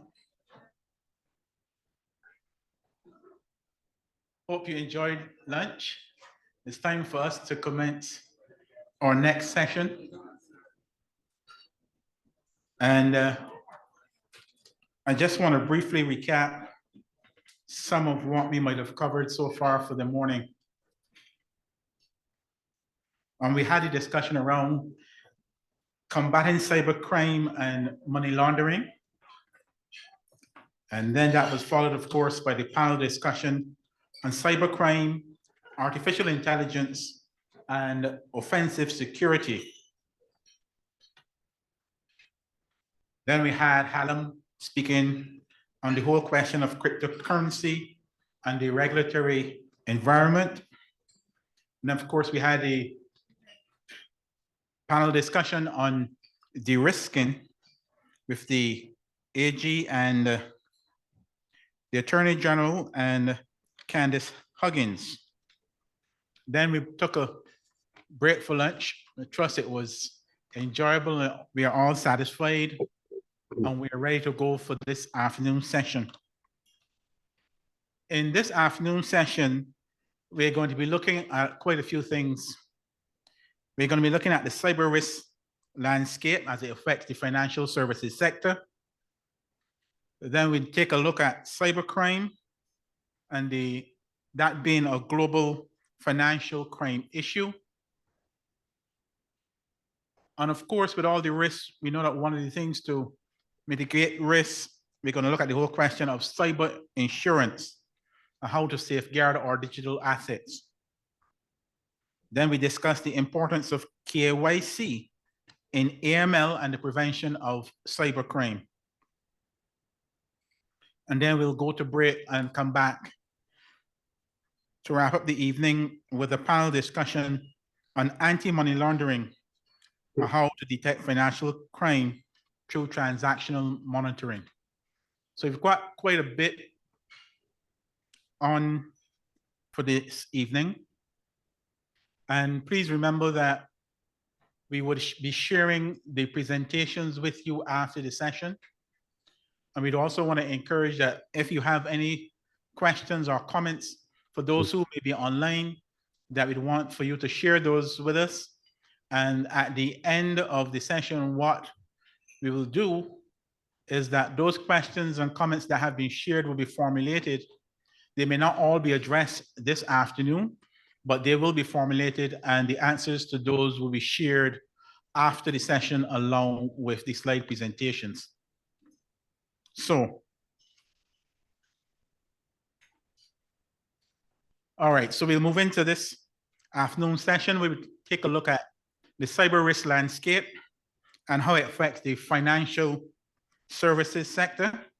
And this one will be delivered by Eric Fromm, and he's the Manager North America Security Solutions Engineering from TrustWave. Eric, over to you. Hello, everyone. Hopefully everybody's enjoyed their lunch. I'm going to share my screen here. And I want to talk a little bit about what we're seeing in the financial sector, really as it pertains to the threat landscape, what that looks like today, right? And what things TrustWave's actually tracking. I want to start off and maybe just get into, talk about what is the impact to the actual financial landscape. So today, some of the things that we're saying is based on a average breach in the financial industry, it's costing an organization about $5.9 million per event. And this is above the industry average, which is around 4.4. But one of the things I want to ask everybody is, what is your annual security budget as it pertains to just one event?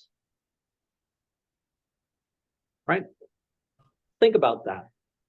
The other thing that I wanted to share with you is really around, the organizations that have been impacted. And again, based on what we're seeing, over 74% of the 130 global institutions have been hit with at least one ransomware attack over the past year. And when I say at least one, there is a very high probability when you're hit once within the next 90 days, there is a very high probability that that attacker will come back for a second hit, even though that you may have paid your ransom, if that's your security posture. But these are things to think about as you are looking at, the threat actors and what's happening across the, the financial landscape.